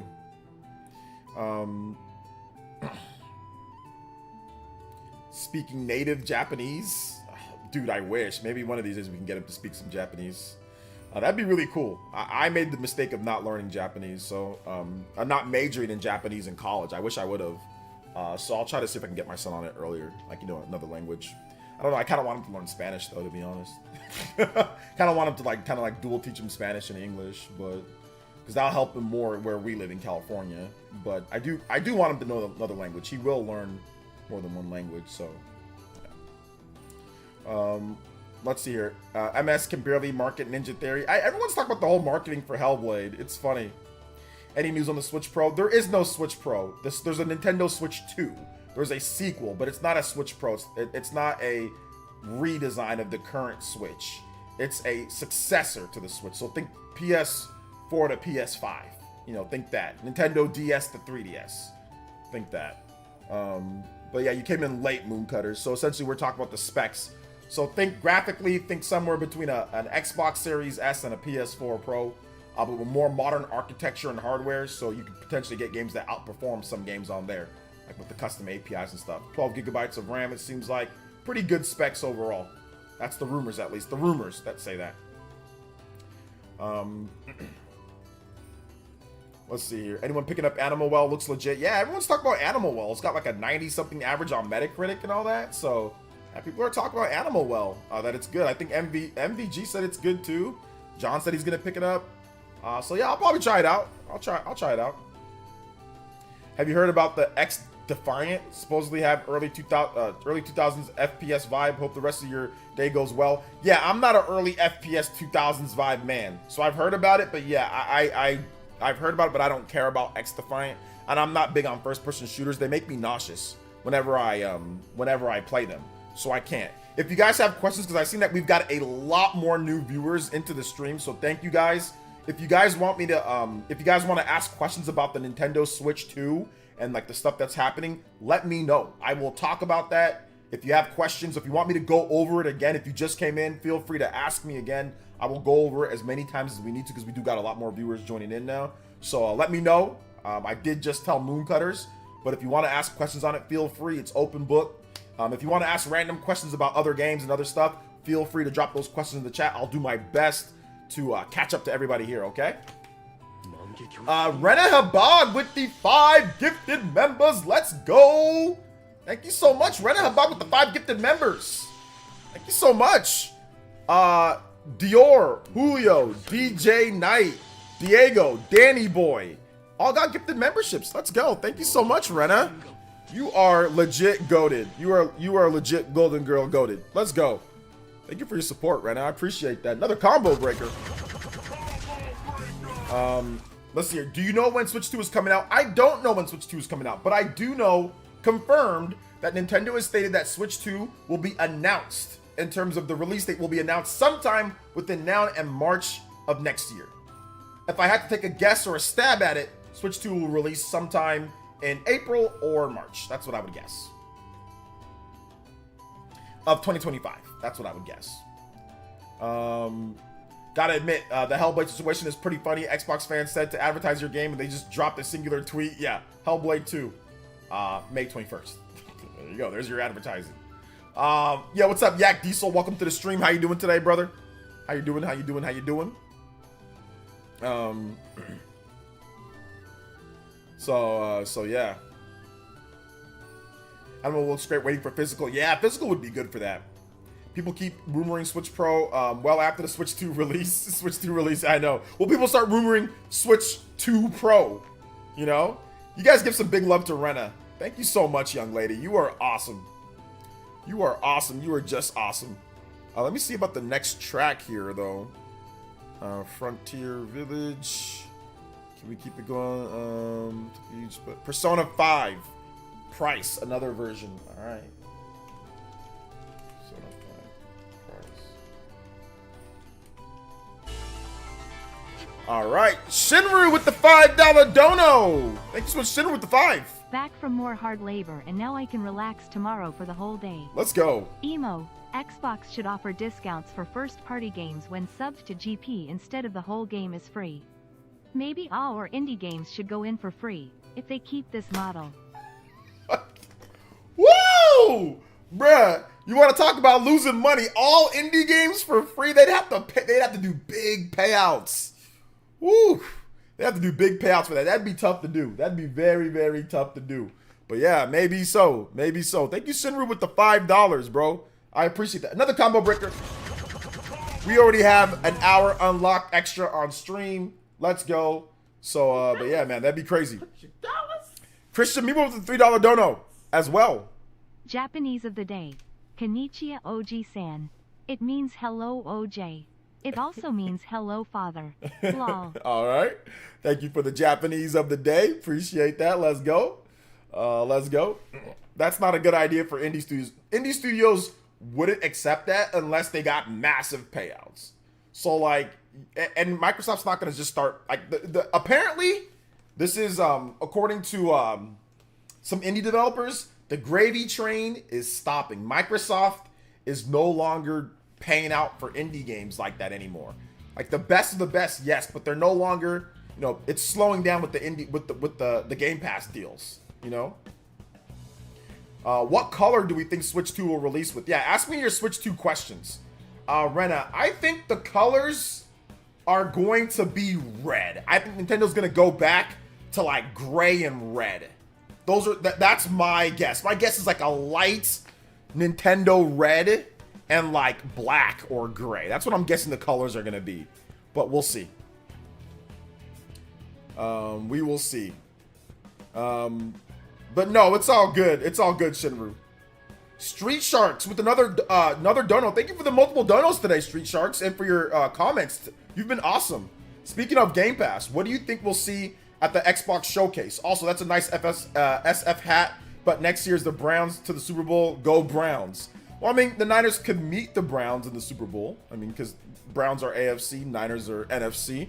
But yeah, Browns had a good year. I mean, with that crusty old quarterback you guys had that somehow got you guys to the playoffs. But yeah, we'll see what Deshaun Watson can do. Just, you know, keep him away from, well, I won't go that far. You know, it's not a lot that matter, but, yeah, just, anyway, I'll just leave it right there. Thank you for the $4.99, Street Sharks. I appreciate that. Black Switch 2, okay?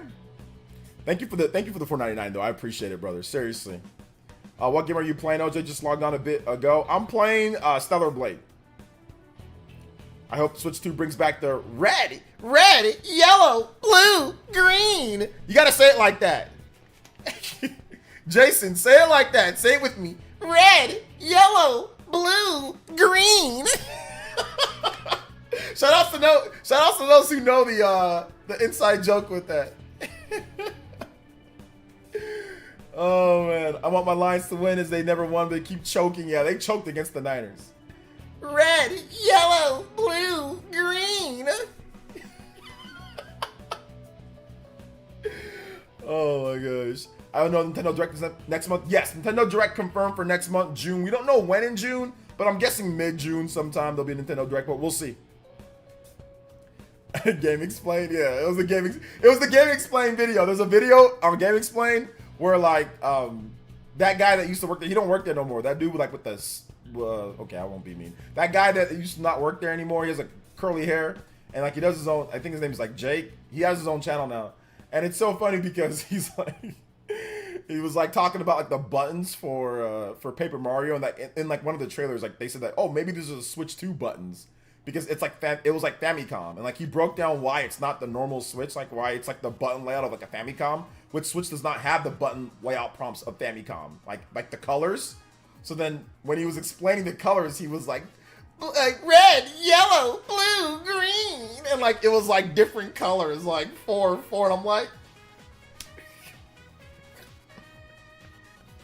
it's completely unnecessary. I was like, it's like the stuff that I watch with my son, or the stuff that I watch, it's like Coco Melon, like when they go like, you know, blue, green, orange, yellow, the colors, it's like some like little kid show. The colors are here. It was like some like Coco Melon show, bro. I was like, what is this? There's no punchline to him doing that. They just did it. Like, there's no joke, you know? Like, what's the joke? Like, there's no joke to it. Yeah, it's just type in Paper Mario, Paper Mario, the 1,000-Year Door, Nintendo Switch 2 buttons. Game Explain. I know that's long, but just type that in and you'll track down the video. Like, did they reveal Switch 2 and Paper Mario, the 1,000-Year Door? You'll find the video. It was a popular video. Like, people watched it. So, shout outs to Santiago. Thank you for the raid of 1. Appreciate that, brother. Thank you for the raid. What do you hope most for Switch 2 games? Games lineup. Good games lineup. OJ's going to be a huge Bluey fan. I have watched a little bit of Bluey. It's cool. But yeah, I have watched a little bit of Bluey with my boy. You know, right now he likes Coco Melon though. He likes Cody and Coco Melon. So yeah. So that's what he's on right now in Coco Melon. But you know, he's little. He's only about half a year plus. So you know, we'll see what he likes when he gets a bit older. OJ, new Fire Emblem or Fire Emblem remake? I think the next Fire Emblem game is gonna be Fire Emblem 4 remake. If you watch my videos, check out my my Nintendo Switch June Direct. Check out that video that I made, because that video actually goes over what we could potentially see for the June Direct. So it's a Fire Emblem 4 remake. That's what I'm predicting. So if you haven't seen that video, make sure you check it out.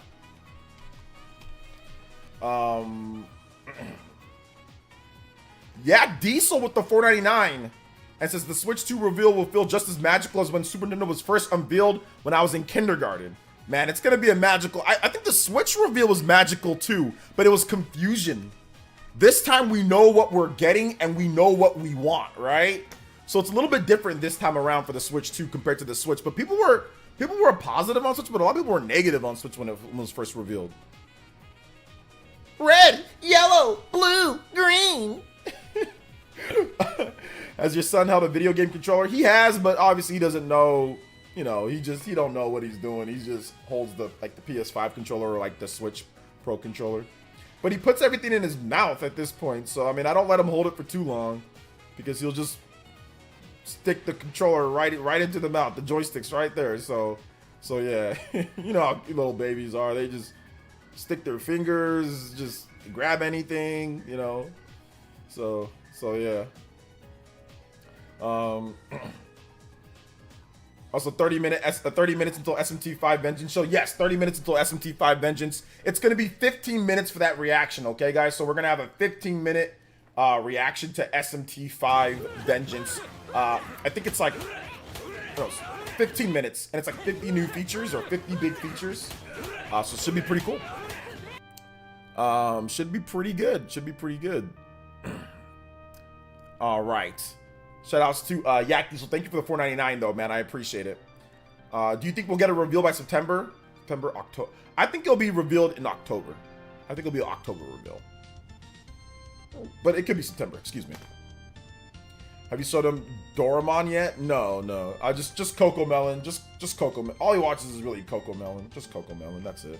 But yeah, I'll get him on other things when he's older. But for right now, Cocomelon's good because like there's like a lot of music and like he can sing along and all that. So. Well, he doesn't sing, but he tries to. But yeah. Let's see. I'm just hoping Xenoblade Chronicles X for the Switch 2. Yeah, I hope so, man. Red, yellow, blue, green. Powers activate. Where does Tales of Arise rank on your list? What list are we talking about, Gravy? Rax says, this is my jam. Yeah, this is Super Castlevania 4. Stage 1 theme from Simon Belmont. Because I know you're a Castlevania guy like me. So I love me some Castlevania, dude. I love me some Castlevania. Hi, OJ and gang. What's up? Are we expecting to see an SMT5 showcase? Yeah, they're just going to show off the new features in the game.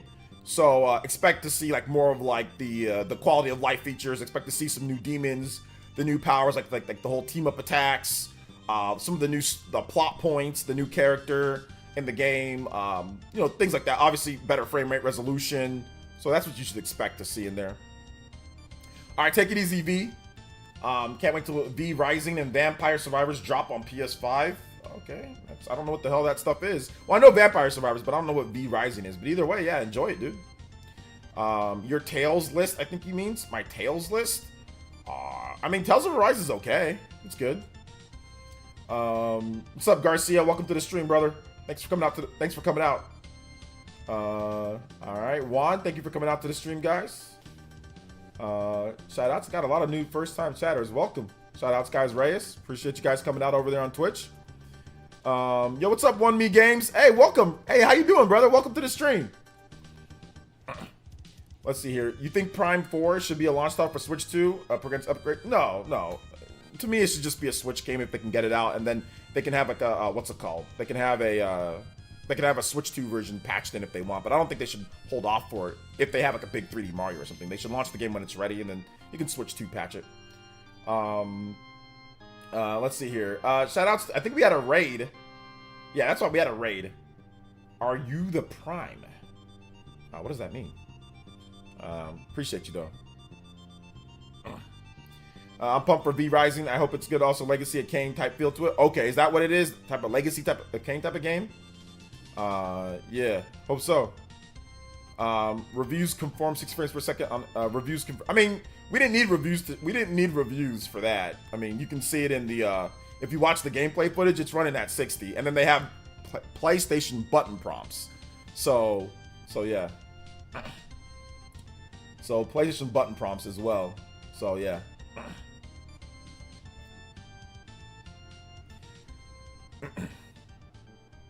All right, I'm not exactly sure what's going over there on Twitch. So I did time out a few people just because, yeah, I'm not sure what's going on, but I did time out a few people. But welcome, guys. I'm pumped for V. Okay, I already read that. Let's see. AB James says, "Hey OJ, a lot of people think 3D Mario and Prime 4 are gonna be Switch 2 launch, but it's back-to-back single-player experience. Do you think Nintendo may want a big multiplayer game out early?" I mean, they could, but they have backwards compatibility, so then they'll have like Mario Kart. They'll have multiplayer games already available for people to play. You know, so I don't think it's as needed to have some type of big multiplayer game at the launch of the Switch 2, because you'll have multiplayer games already available for people to play with you know, Mario Kart or with ARMS or with Splatoon or whatever the case is, right? So not necessarily needed, but I'm pretty sure they'll have something. Crispy Tofu with $1 says, "Hey man, didn't know you were a big Castlevania guy. What's your top 3? I don't know. Like the DS Castlevania games are good. Symphony of the Night's good. So I like those. Rondo of Blood's good. But I never really thought about it in terms of like my top 3. I'd have to really sit down and, you know, think about that. But yeah, the DS games are really good. I like the DS games.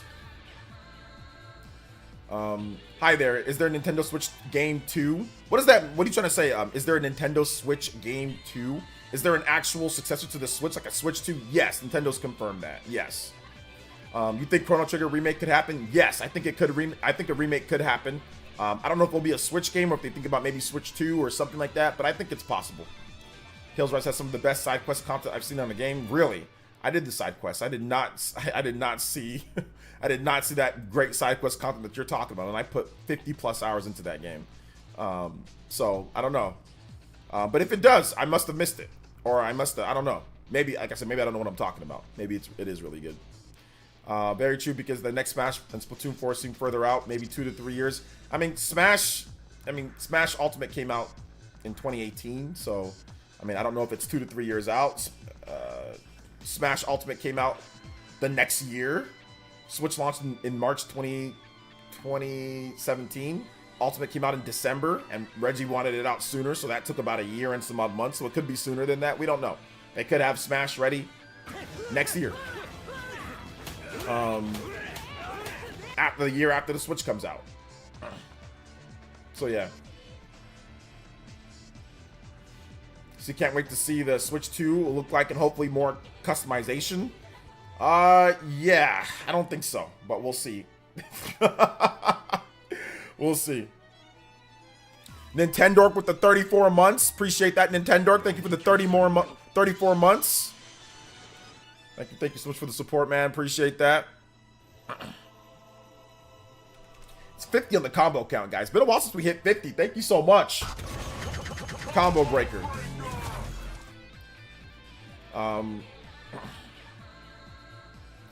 OJ, your thoughts on the Video Game Hall of Fame nominees? I did not see the nominees. Castlevania 2 Belmont's Revenge on Game Boy is, as low-key, one of the sickest soundtracks ever for a Game Boy game. It really does. Castlevania music's really good, though, Nathan. So, yeah, I agree. Didn't Nate, the Hate, talk about new Castlevania game, Switch 2, possibly? Did he? I don't recall that. No, he talked about a new Castlevania game, but I don't know about Switch 2. Smash DLC ended in 2021, so we'll see planning. So we'll see when planning will be completed. The thing about it is that DLC, only a smaller team works on that. So I mean, like, we don't know if that's exactly when they started planning for the next one. We just don't know. So we'll have to wait and see. Smash games usually have a pretty short development cycle, though. You know, a lot of the Smash games are made in like 2 years, maybe 3 years. Even actually, I don't think there's been any Smash game that's taken longer than 2 years.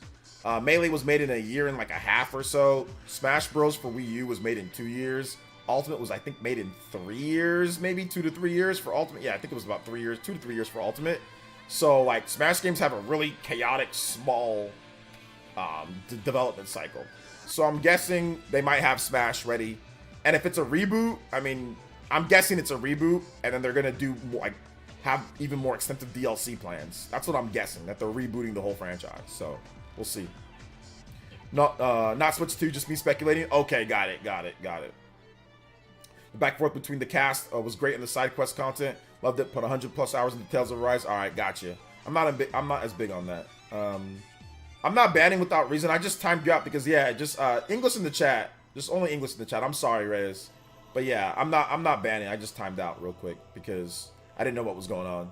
But thank you for the support, brother. I appreciate you, man. Appreciate you being here. OJ, do you think the dock will be work with Switch 2, or will there be a new dock? Ooh, that's a good question. That's a very good question, then. I think there will be a new dock, yes. I think there'll be a new dock. Because the dock apparently is part of the key to get it, like, unlocked in terms of its power. So I'm guessing they're doing some new things in the dock. I'm guessing. So I think there will be a new dock. I think there will be. But I think that you'll be able to use the Switch 1 with the Switch 2 dock. But you won't be able to use, like, Switch 1 won't be able to be used or as compatible, like, it won't be able to do as much stuff, right, with the Switch 1. It won't be able to kick into the modes or whatever. But yeah, I think there's going to be a new dock. I think there's going to be a new dock. No, they were speaking Spanish, which I love Spanish. Spanish is great, you know. But yeah, we always keep it to English in the chat. But the new dock will not be free. Of course not. The Switch dock isn't free. We're paying for that dock. You know, we are definitely paying for that dock with the price of the Switch. So nope, it will not be free. I wish Mortal Kombat 1, Tekken 8 on Switch 2, please, Nintendo. Well, that's up to Bandai Namco, and that's up to them to get that on Switch 2. So Mortal Kombat 1 is already on Switch, so maybe they release a next-gen patch for it. Or maybe they just, you know, make the game, put the game on Switch 2, right? Just port it over and just say, hey, it's the same Switch 1 version, but it just runs better, right? So yeah. Or backwards compatibility, obviously, that'd already be there if you really want the Switch version. But yeah, Tekken 8, that's something that Bandai Namco has to do. Bandai Namco has not made a Tekken game for a Nintendo platform since, I think, Tekken Tag on the Wii U. Tekken Tag, was it Tekken Tag Tournament 2 on the Wii U? Or yeah, they have not made it made something in a long time. So I don't know about that one, but we'll see. Jacob Dressback with the gifted membership. Thank you so much, Jacob Dressback. Thank you for the 1 gifted membership, dude. Appreciate that. Let's go. Thank you so much. I'm looking forward to the Switch successor enough to leap forward to not feel like a PS4 Pro situation. Yeah, it's gonna be a bigger leap than a PS4 to PS4 Pro because the Switch is just further behind, and this seems to be above PS4 Pro, right? I think depending on the specs, I could see Nintendo charging $400 or more for this, which is crazy. It's going to be $399. I don't think they're going to go over $400. Like, I don't think, like, $450 or $500 isn't viable. That's into, like, Steam Deck territory. It's not viable for Nintendo. So, I'm guessing that it's going to be $399 is the price. That's the price of the system. Like, I don't think they're going to go above $400. Maybe, like, a bundle, like, with, like, a couple games or, like, with some, like, a couple controllers or something like that. But as a standard price for it, like the Joy-Cons, the dock, the system, nah, I see it just being $399. Christian Mimo with the $1 dono, and Jacob Dressback upgrading to Ambu tier. What? Thank you guys so much. Shout outs, upgrades, and dono. Thank you so much. Let's get those points on the board. 53. Thank you for the upgrade to the Ambu tier. Yo, that's awesome, bro. Thank you so much. And Jacob, thank you for the gifted membership as well. Thank you so much. And Christian Mule with the $1 dono. Says, I sent you a DM on Twitter on the VG Hall of Fame nominees. All right, let's take a look at that. Let me see what's up. All right. So, the VG Hall of Fame nominees. We've got, what are the games? Asteroids. Got Myst. Resident Evil, the original Resident Evil, SimCity, Ultima 1. Yeah, those are the games. Yeah, those are all good. Yeah, Asteroids, Ultima 1, Myst, SimCity, Resident Evil. All historic games. Good nominees, good picks. I've watched documentaries. I'm not an Ultima player. I don't care for Ultima. But I played Asteroids in the arcades. I played Resident Evil 1. I played SimCity. I did not play Myst, but I've heard about these games. I've heard about the ones that I haven't played. So yeah, these are all good picks. These are all historic, good games. Revolutionary games for their time. All right, I think Switch 2 will have a lot of breathing room. It may even last longer than the original Switch. It may hit 15 or more with the Switch 2. I think that if Nintendo releases like a Switch 2 Pro, then yeah, it can definitely last that long if they actually have a Pro model. So yeah. For PlayerEssence from the Canada, is there any info or backwards compatibility? Yeah, there's rumors that it will be backwards compatible, yes. Based off of some credible information that's out there. Tomorrow I'll have a full breakdown. I think I'll have it tomorrow. When it comes to the Nintendo Switch 2, I'll have a full rumor or information, everything that you need to know about the system tomorrow morning. I'm trying to have it by 7:30 a.m. Eastern Time, Troy. So check out that video too, because I'll be going over everything. Right now, it's looking like a 25 to 30 minute video right now. So yeah, it's looking good. So yeah, Lunacy mentioned. I don't know why Lunacy wasn't in there. I don't even know what Lunacy is, to be honest. Something on the SNES was tight. My mom was actually a great mayor. Nice, let's go, CERN. We've got about 15 minutes till the SMT5 reaction. So that's going to be a lot of fun, guys. Stick around for that. SMT5. So yeah, SMT5 reaction as well.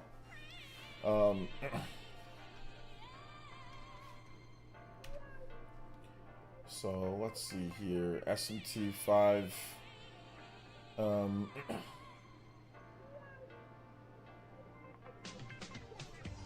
Let's see here. I gotta pull up the thing. So yeah.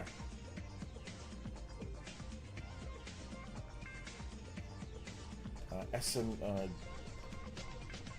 got Gematsu. They'll have it. Yeah, SMT5 Vengeance, let's go. Yeah, SMT5 Vengeance is gonna be awesome. So I wanted to react to the show tonight. It's called SMT5 Special Program. All right, here we go. Complete guide. Okay, yeah, I pulled it up. Yeah, people are hanging out right now. I already got some people waiting. I think it's gonna be a good show. All right, I'm just ready to get my hands on SMT Vengeance ASAP. Yeah, man, for real. Switch 2 will be an event for the ages. Gaming as a whole hinges on this moment in time. Dude, Switch 2 is definitely very important. That's for real. So yeah. Do you think that BC will be similar to PS5 where it brute forces some games to run better? If the game is uncapped, it will. And I think Nintendo might provide some upgrades, yes. You're going with the Switch attached name. I don't think that's going to be the name for it. I don't think so, but we'll see. But yeah, I don't think that's going to be the name for it. But we will see. I'm not watching SMT Vengeance because I'm already invested in the game. Yeah, you don't have to watch it if you don't want to. I think it's going to be pretty cool, though. Like, I think it's going to be pretty cool. It's going to actually show some of the, like, what they're actually doing when it comes to more of the improvements. I'm already going to buy it. But it's only 15 minutes long, so you know it's going to be action-packed. They're going to continuously, what's it called? Upgrading or continuously going through different things in the game. So I think it should be fun. So yeah. Graphics cap. Still not yet to have a graphics cap yet. They're not going to name it Switch 2. No, they're not going to name it Switch 2. Nintendo doesn't do two. They don't do names like that. So, I mean, obviously, the name is of concern, right? But I don't think we really, us that's invested, we don't really need to worry about that too much. Whatever the name is, it'll be fine. It's about the marketing. But whether the name is Switch 2, that doesn't make the system better for you to buy or to play or anything. You're going to buy it regardless, as long as the games are good. So, it doesn't really matter at the end of the day. Just like it doesn't matter that Switch OLED is named Switch OLED. Like, who cares? It's called the Nintendo Switch OLED. Is that like a great name? No, it's like it's literally the literal name of the Nintendo Switch Lite. Did that matter? Not really. If you wanted a smaller Switch, you got it, you know? So, like, at the end of the day, it didn't really matter. Like, you know, obviously for a new system with a new concept and all that, then it matters a lot. But I think they're going to keep the Switch branding. So if they call it Switch whatever, Switch attached, Switch whatever, it doesn't matter. What matters is that how they market it and the games that come out with it.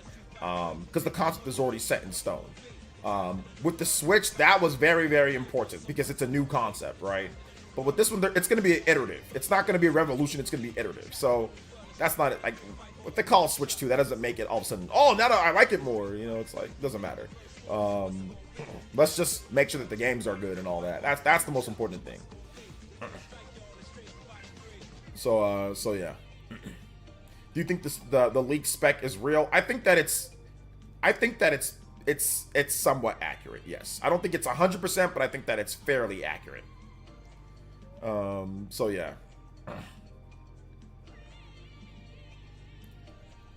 Let's see. Imagine if we have a $100 Switch Lite, $200 base Switch, $300 OLED, and $400 Switch 2. That can be very possible. I don't think they're gonna drop the Switch Lite by $100. I think maybe 50 on each one of those, but we'll see. Hope it has camera. Yes, a camera. I doubt it'll have a camera built in, but you never know. The Wii U had a camera built into it. It was a really crappy camera, but it had one, so I don't think so. But there's rumors right now that it has a built-in microphone, so there's that. Like a built-in microphone to like either the controller or to the system.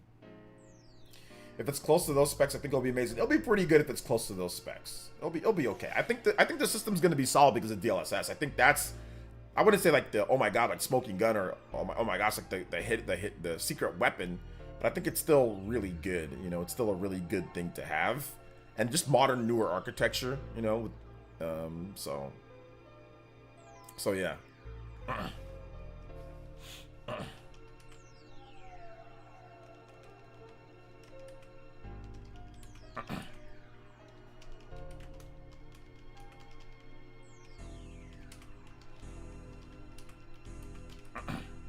So yeah, keep on asking those questions, guys, before we get to the next thing here.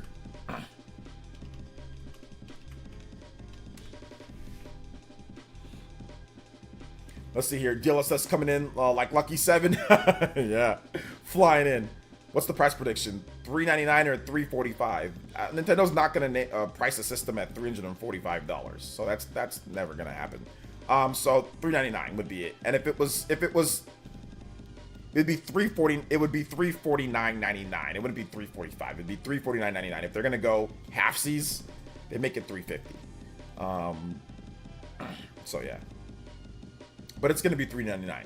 I mean, maybe there might be like a premium bundle that $399 and it comes like maybe with like another controller or something, and then like a non-premium bundle that comes with like, you know, just that, not an extra controller and just like the unit. I don't know. We'll have to wait and see. How much RAM do you think the Switch successor needs to be successful? RAM isn't the barrier of success. So I would say 0 RAM. But no, RAM is not the barrier of success to be successful. You want to know how much RAM the Wii has? Let me tell you. Let me give you how much RAM the Wii has.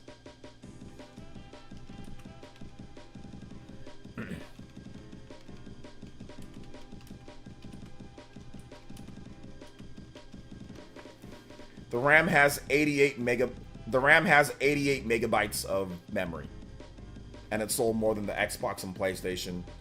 And the Wii is sold more than the majority of systems ever released, especially in the HD era, and it has 88 megabytes of memory. So RAM is not the determining factor of being successful or not. The Switch has 4 gigabytes, and it's outsold every single other platform, with the exception of the PlayStation 2. And it's probably going to outsell that system eventually. So it's outsold pretty much everything else that has more RAM than it in the history of gaming. So yeah. But in 2025, it has to have more than the Switch. That's true, but those are two different things that you just said. Those are two different things that you just said. Okay, you said how much RAM does it need to be successful, and then you said, but in 2025, it has to have more than Switch. Those are two completely different things. Okay, MasterCard. Maybe English isn't your first language, so I'll be easy on you.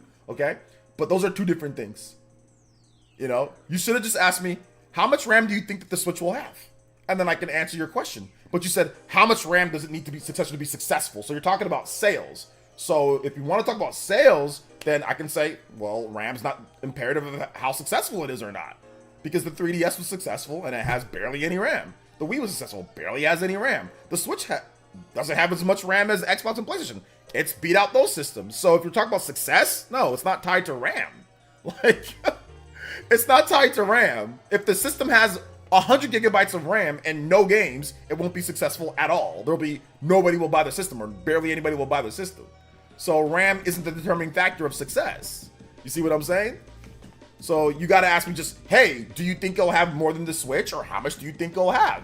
I'll be like, okay, I think it'll have this much. But your question in terms of what you said before is not, it's not feasible. It's not RAM does not determine how successful a system is or not. Xbox Series X has a lot of RAM. How's that system doing compared to the Switch? How's it doing compared to the 3DS? Hell, how's it doing compared to the previous Xbox One? It's getting outsold.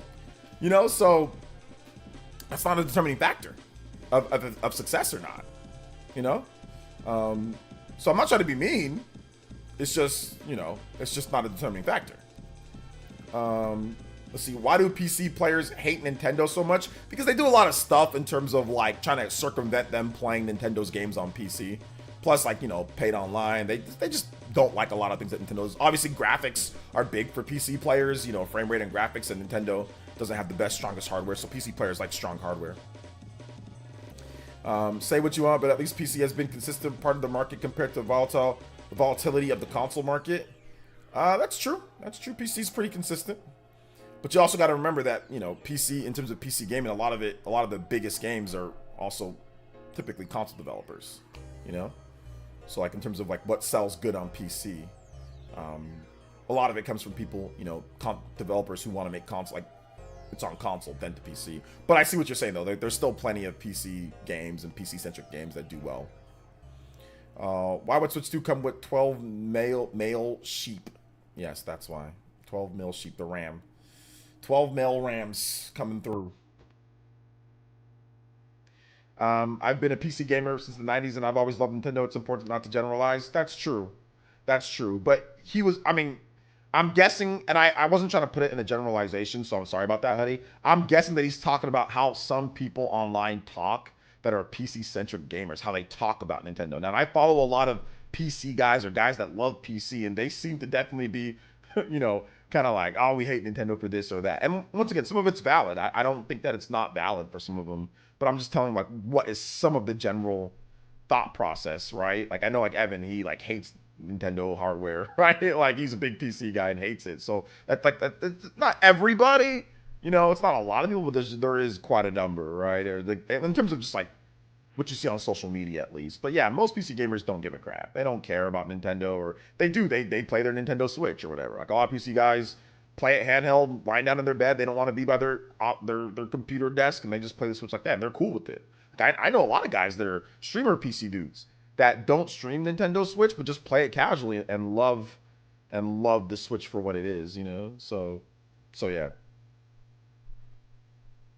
Yeah, different experiences, exactly. Different experiences for people. So, but it's not, you're right though. Like we shouldn't generalize. It's not all PC players don't hate Nintendo or Nintendo Switch, right? So that's a mass generalization, you know? PC Engine did well.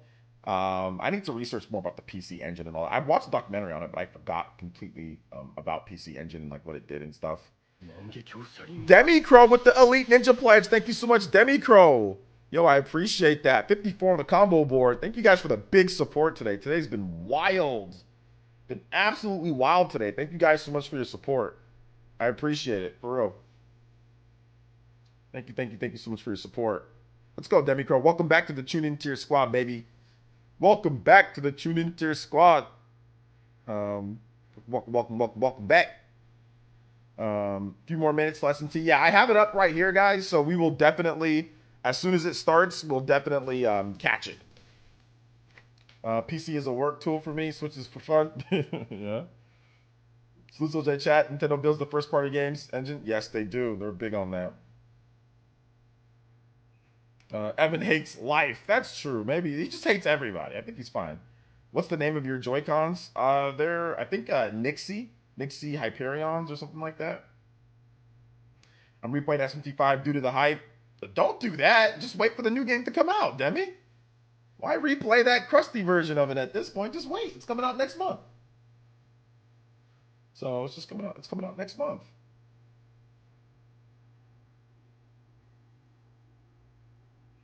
It's coming out next month, man. Let's see here. Is it me or just Evan Loki play trash games? Does he? To be honest, I don't even know what he plays. He says he's playing this. A lot of the games, I don't even know what he's talking about half the time. He plays like a lot of PC-centric games. So I don't even know what games does he play. I know he's told me But I don't ever know what he's playing. It's always some game that I've never heard of or I don't know much about. So yeah. I don't know. I gotta ask him. Yo, if Kimrix is here, Kimrix, what games are you playing? All right, we got 2 minutes before the show starts. All right, guys, the premiere is starting, but it's about 2 minutes, so we'll switch over just a bit. All right, let's go. All right, and it'll be bigger screened once we get started. I'm not so sure about this, so yeah, we'll make it full screen. All right. I wonder how theater mode looks. And there, oh yeah, it's gonna look wonky. It's gonna look totally wonky. Yeah, it's not gonna work. Yeah, theater mode will not work. But regular mode will. So we'll do that. The countdown! The countdown is here. We are ready to roll, boys and girls. All right, guys, we are ready. It's SMT 5 Vengeance. We've got the reaction to the showcase that's going on today, the complete guide. We're going to see a lot of new features with SMT 5 Vengeance, so I'm super excited to get into this. We got a live audience that's watching. Of course, I'll probably have this up for people to watch as well. Video in demand. So this is going to be a lot of fun, man. I'm looking forward to it. Apparently, there's like 50 new features, so there's going to be a ton of new features. We're obviously going to see better frame rate. We're going to see quality of life features. We're going to see new attacks. We're going to see new demons. We're going to see new characters. We're going to see a bunch of cool new stuff, new abilities, new Nahobino mode. So there's a lot to get into with SMT 5 Vengeance. It's coming out on everything, so no matter what system you have, Xbox, PlayStation, Switch, you know, you're going to be able to play it. So let's check it out here. And the premiere is ready to go. All right. 皆さん、こんにちは。新女神転生 Welcome to Shin Megami Tensei 5 Vengeance Vengeance スペシャル special プログラ program ム complete guide. コンプリートガイドへよ Complete う guide! こそ。2024 Releasing 年 on June 6 月 14th, 14日 2024. This is 発 the 売の latest 本 title 作は in the Shin Megami Tensei series. 2021年に And it's based on the world of Shin Nintendo Megami Tensei Switch で 5, 発 released 売 on した Nintendo Switch in 新女 2021. 神転生 Gotta turn 5 this の down. 世界観をベースに全世界マル And チプラ since ットフォーム and で has been 発売 enhanced す in るた every め aspect for a あらゆ worldwide る面でパワ multi-platform ーアップ release. させた新女神転生シリーズの最新作です。本番組では This program will provide a summary of the new elements that Shin Megami Tensei 5 Vengeance has to offer. And this game will be dubbed in English, guys. There is an English dub. We hope you stay tuned. So there is an English dub of the game. Story introduction. First, let's introduce the story of this work. The upcoming title, Shin Megami Tensei 5 Vengeance, contains both the new route, the Canon of Vengeance, and the Canon of Creation route told in the original SMT 5. I need the vengeance, baby. I need the vengeance! Players can choose which scenario to play shortly after the game begins. In the Canon of Creation, the protagonist, an ordinary student, becomes a forbidden Nahobino, man and god fused, and throws himself into the battle of creation to make a new world.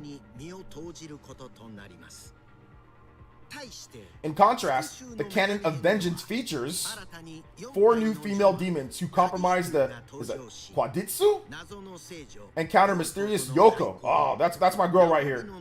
The Nahobino's new appearance and more.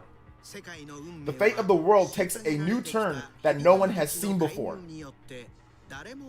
With the intervention of the oppressed worshippers of the serpent, in addition, some of the game's systems that have been enhanced in this work have also been added to the Canon of Creation. Ooh! Both of the standalone stories. Nice, let's go! Okay. So please enjoy them in any order you like. Okay, so some of the new enhancements are in the original game too, so that's good. Demons are one of the central elements in Shin Megami Tensei. The series' familiar elements include negotiating with demons during battle, making them your allies, and summoning new demons via demon fusion. This work includes not only new demons designed by Masayuki Doi, but also additional demons that have appeared in past works. Hey, let's go. New demons.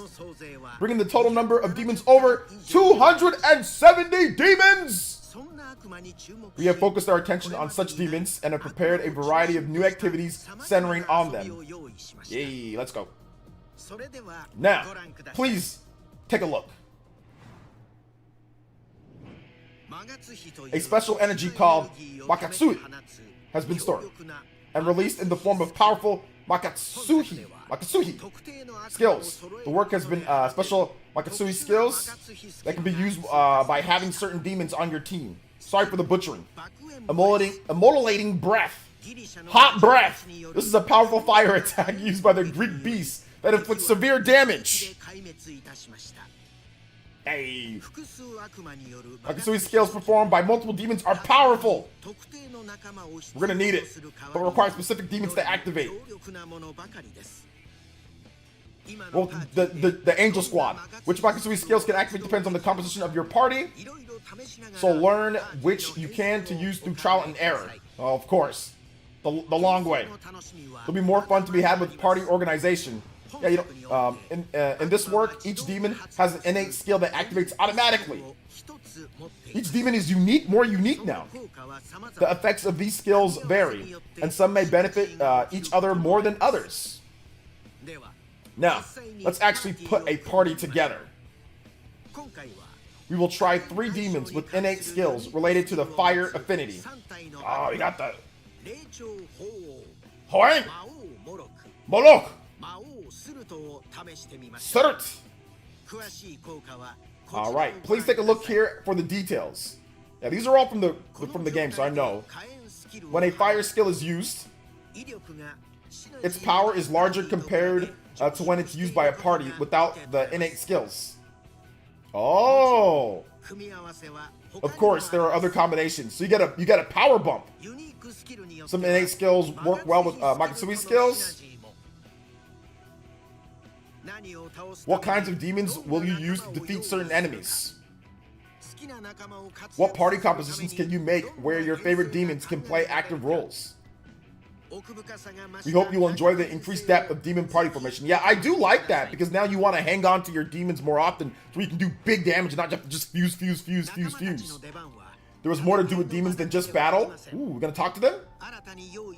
Take a look at the newly prepared demon hawks. This adds a little bit more of that persona flair. Here, you can enjoy conversations with your demons.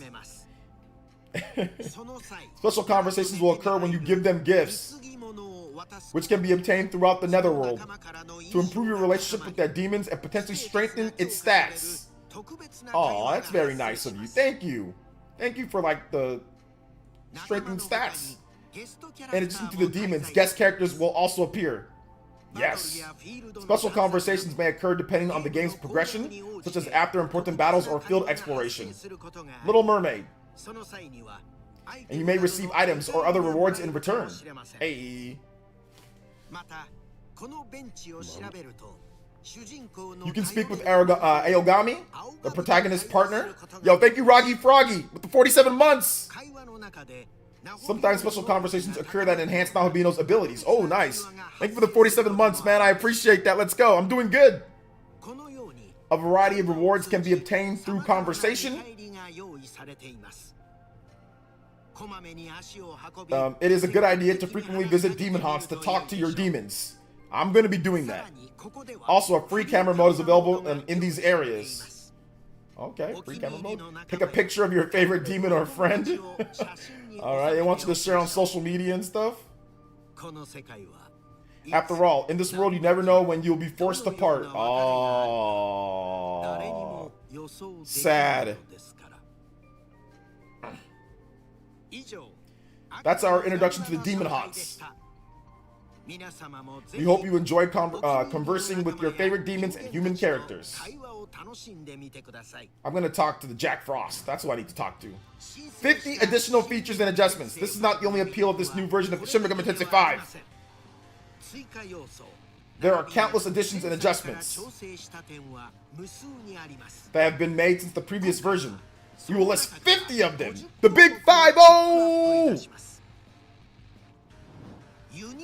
Passive skills unique to each demon. Innate skills to cover a wide range of possible outcomes.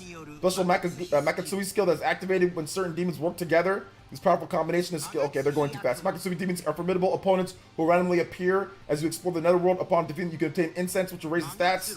Makatsui rails are connected to between 2 points for fast travel. Within Da'at, activating will not only create a shortcut to a specific location, but also grant access to hidden areas that are normally unhit or hidden. When certain conditions are met, the level limit will be raised to 150 in combination with stat boosting instants to create, oh my god, bonus challenges. Content allowing you to battle a series of bosses you encountered during the game. Use your allied demons to tactical prowess to face the boss rush. Ooh, boss rush! In Canon Vengeance, your human companions can fight alongside you as allies. Yeah!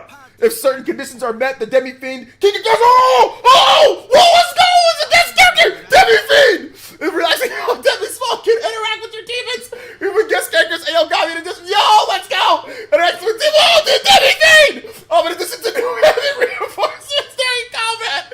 Yo! New demon conversations include surprise quizzes and escaping gifts. Enjoy your music, Demi-Fiend! Conversations among demons beg for mercy now more likely to occur during battle. This miracle demanding instance. Oh my god. Adding the ability to reshuffle the parameters of the protagonist by using the New Testament tablet. Ah, it's so fast. Added the dyadic combat confusion function, which combines the demon's position with skills to save the demon companion. Oh, faster demon fusion. Let's go. Added a demon that can be created by fusion accidents. Miracles greatly increase the rate of combining. Oh my god. Shinjuku Ward, a new location within the netherworld, has been added for Canon of Vengeance. Shinjuku features many additional areas of exploration. New dungeons. Shotgun has also been added for Canon of Vengeance with unique architecture unlike any other creation in Da'at. Rotational devices and Aogami type essence can be obtained from the Okami husk scattered throughout the netherworld. These essences will respawn after a period of time can be obtained. Previously, there were portions of the map which could not be seen until absence were all destroyed. This has been updated now. The map will always be viewed. Yeah! Changes to attacks from flying demons on the field always take place within frame. Okay, good. Extended the obtainable range of relics to ×2. Yes. Adjusted the color coding of the map to make it easier to see the differences in elevation. Thank God. Thank God. The number of quest navigation demons will journey alongside the Nabuto find been judges other greatly increased from 6 to 7. I read that wrong. Updated demon navigators so their movement is highlighted and the pillar of light emanates from their arrival point. Okay, good. Updated so that even after being defeated by an enemy, you can gain the initiative in battle by striking them from behind. Okay, cool. Change how some miracles will be turned off and on at will. Okay, good. Change this so that the tutorial can be revisited at any time by opening the menu. Good. You need the tutorial. Let's go. Okay. Additional subquests have been added to enhance the gameplay along with defeating demons, collecting items, and the feature quests where you can take control of demons and time-sensitive events. Change so that quest destinations can be viewed by displaying a map from a list. Woo! Damage adjustment for the level difference was changed to be more moderate compared to the previous version. It's easier. Depending on the tactics, it's made it easier to defeat stronger opponents. The auto attack and auto skill mode can be selected to easy discretion to like auto battle, auto attack is conventional battle mode, utilize standard attack. Change allow adjustment of stick operation sensitivity and key assignments. Added the ability to adjust and change brightness, contrast, etc. Ooh, that's good. The speed setting, which is also available for skip double speed, has been expanded to ×4. Change so that when you hover over a demon, for example, you can tell already possesses the demon essence. Good! Good. The ability to search for essences by skills, if you want, is not available. Additionally, mark for the essence that can be purchased in the store. Enhanced sorting functions as sorting by purchasable essences and by reverse fusion by ingredients. This is a whole new game. Change so that the gift giving and learning skills, which happen only at a normal level up for demons, will now occur via fusion level up as well. Demon companion can be original or custom. Comparative display between original data is also possible. Change the specifications of Estoma, a skill which avoided enemy encounters is no longer affected by the new moon and consumes Bakatsu instead of MP. It can be turned on and off. Added the ability to look around from above while exploring. Wow, that's really good. Added the ability to place markers at desired locations. This is they literally made a whole new game almost. Added the ability for camera to see through obstacles to prevent 3D sickness. That's very good. I don't like 3D sickness. Change the map icons to be turned on or off individually. Oh my goodness. Added the option to rotate the mini-map to match the camera. Good. Change so that recommended levels subquests can be found within the quest list. Change so that the status enhancing items and other items can be used all at once. That's good, so you have to keep on pressing it over and over. The level up process, which has been take place after battle, has been changed to this entitled so that it takes place immediately after the use of experience items. Saving can now be done anywhere, not just in Leyland Founts. Yeah, we needed that. Extreme difficulty mode is unlocked after fulfilling certain conditions. When activated, the level of all enemy demons is raised to 150. Instants can be purchased. That concludes the list of 50 adjustment points. Whoa! There's even more minor adjustments that were not shown here. Wow. 50 plus. We hope you will enjoy the newly reborn SMT5. This is vengeance. This is SMT. This is greatness. What do I think? I like it. 2 stories, 50 adjustment points, and an unprecedented demon experience. It will be released on June 14, 2024. Yes. In the meantime, don't fall victim to any demons. Oh, I thought he was gonna say demo. Take care. Haha. All right, man. That's what I like to see. PS5 it is for me. PS5 it is for me, baby. Steelbook PS5 for me. Let's go. I already have this. I'll buy the Switch version and keep it sealed. But Steelbook PS5 for me. Steelbook PS5 for me. But yeah, people are like, W, this music. So he said no demo. This will truly be peak. Dancing mad. Hype. Greatest game of all time. We're not playing distance. This is great, man. This is so good. This is so good. So, I mean, to kind of just wrap this one up with my reaction. Man, my reaction is hype. This is going to be epic. This is going to be awesome. I am super excited for everyone. If you didn't know about SMT5, now you do. This is going to be a game of the year. Can it be a game of the year candidate again? I don't know. I already had it as a game of the year candidate back in 2021. Either way, it's going to be one of my top games because there's so many new things put into this game. That canon of vengeance, canon of creation, having that separate mode, having all the different elements, the new story. They didn't really spoil any of the story stuff, but the sheer number of quality of life features is insane. It's absurd. It's just crazy how much that they've actually packed into this. I think they literally spent the last 3 years that this game from 2021 to 2024 literally rebuilding this whole thing. So I love it. I'm gonna love playing on PS5, have that 60 frames per second. We'll see how it is on PC. People playing on Steam Deck, it's already verified for those on there. We'll see if they've actually upped the Switch version. I'm really hoping that they stabilize that Switch version, make that 30 frames. You had time. Come on, Atlas. Let's get that done. Get that Switch version to 30 frames locked in. None of the frame rate dips and all that. You've had time. I don't think there's any excuse to me where it shouldn't be at least 30 frames now that you've had this much time. So hopefully that's there for Switch owners to have a better experience than what the original was. So I'm excited, man. I'm super excited. What do you guys think in the comment section? What was your favorite new thing? People that are watching live, let me know in the chat. But in the comment section of the video, what was your favorite new thing that they're adding into SMT5 Vengeance? Let me know. I'm going to say everything was my favorite new thing. But probably Demi-Fiend. Obviously, by the reaction, Demi-Fiend was probably my favorite thing that they added in. He's going to be a guest character. You can use him. Demi-Fiend in the squad? Bro. Oh my gosh, Demi. Dude, this is nuts. So let me know what you guys think in the comment section. Thank you for watching. I appreciate it. And we'll see you guys for the next one. Peace out. All right, guys. Oh my God. What a showcase. That's how you get it done. Like I said, it was going to be quick. Bang, bang, bang, bang. To the point. It was all good, man. I loved it. I loved what they showed there, man. I love what they showed there. It was so good. It was so good. There was so much sauce. So much sauce. Love it. That's why I don't buy Atlas games right away. It's so much better game than the original. But I didn't want to wait 3 years to play the game, though. Like, SMT5, I don't regret playing SMT5 because it is awesome. It's really good. But I don't want to wait to play it, you know? And sometimes it's worth it, sometimes it's not, right? So, I mean, I see what you're saying for sure, though. But now, I mean, yeah, there's no excuse. Like, if they release a game and then, like, for example, Metaphor Refantazio. Like, what if there is a super version of Metaphor Refantazio, like, 3 years from now? Like, I don't want to wait 3 or 4 years to play Super Metaphor Refantazio. Like, I don't want to wait that long. I want to play the game now, you know? And if they come up with a better version or whatever, that's fine. But, yeah, I don't want to have to wait that long to play it. But SMT5 was really good. I don't regret playing SMT5. Like, I don't regret it at all, you know? So Christian Miro with the $3 dono, and he says, my favorite thing in the showcase was the reading. Yeah, I was on one on the reading, wasn't I? The fact that I was actually able to get through of some of those. Like, it definitely tests your reading skills for sure. Combo breaker, boys and girls. Let's go. Thank you so much, man. Doctor says, fortunately, my backlog so heavy, I'll bank on waiting for super metaphor. Oh man, I gotta play metaphor. I gotta play. It's too good to not play. SD5 was legit one of my favorite games of all time. Yeah, this is gonna be like your super favorite game. SMT Vengeance and Metaphor Refantasy. Oh my gosh, this is great. This is incredible. This might just be my first SMT game in general. Your first one? Wow. Plus the Vengeance content is technically all new. Yeah, it's a lot of new content. While SMT5, it was a nice experience. It's really feeling like a tech demo, especially with all the quality of life in Vengeance.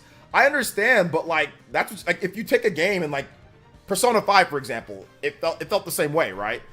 Persona 5 Royal has way more adjustments, way more content, way more new things. Although I will admit, SMT5 has way more new stuff than Persona 5 Royal. Like this is way bigger than that, but that's just kind of how it is. Like Persona 3 compared to Persona 3 FES, or compared to, you know, the other versions of Persona 3 Portable or whatever, right? Where they add all new things. So it's like they always do this. So I don't think it was necessarily like a tech demo compared to it. But I see why, because like Breath of the Wild kind of felt like that too, right? Like, and all the things like you can do in Breath of the Wild compared to, or all the things you can do in Tears of the Kingdom compared to Breath of the Wild, like it was way more advanced. So I mean, I get that, I understand. Is this like SMT4 to SMT4 Apocalypse? No, because SMT4 Apocalypse was a brand new game. It didn't include the original game. It wasn't an enhancement of the original. It's a sequel to SMT4. So no, it's not the same thing. This is more akin to like Persona 5 to Persona 5 Royal, but like on steroids. Like on super steroids. It's more akin to that. It's a re-release of the game, but then also tweaking story elements, adding new characters, all sorts of stuff. SMT4 is a game. SMT4 Apocalypse is a new game. You know, new main character, new game.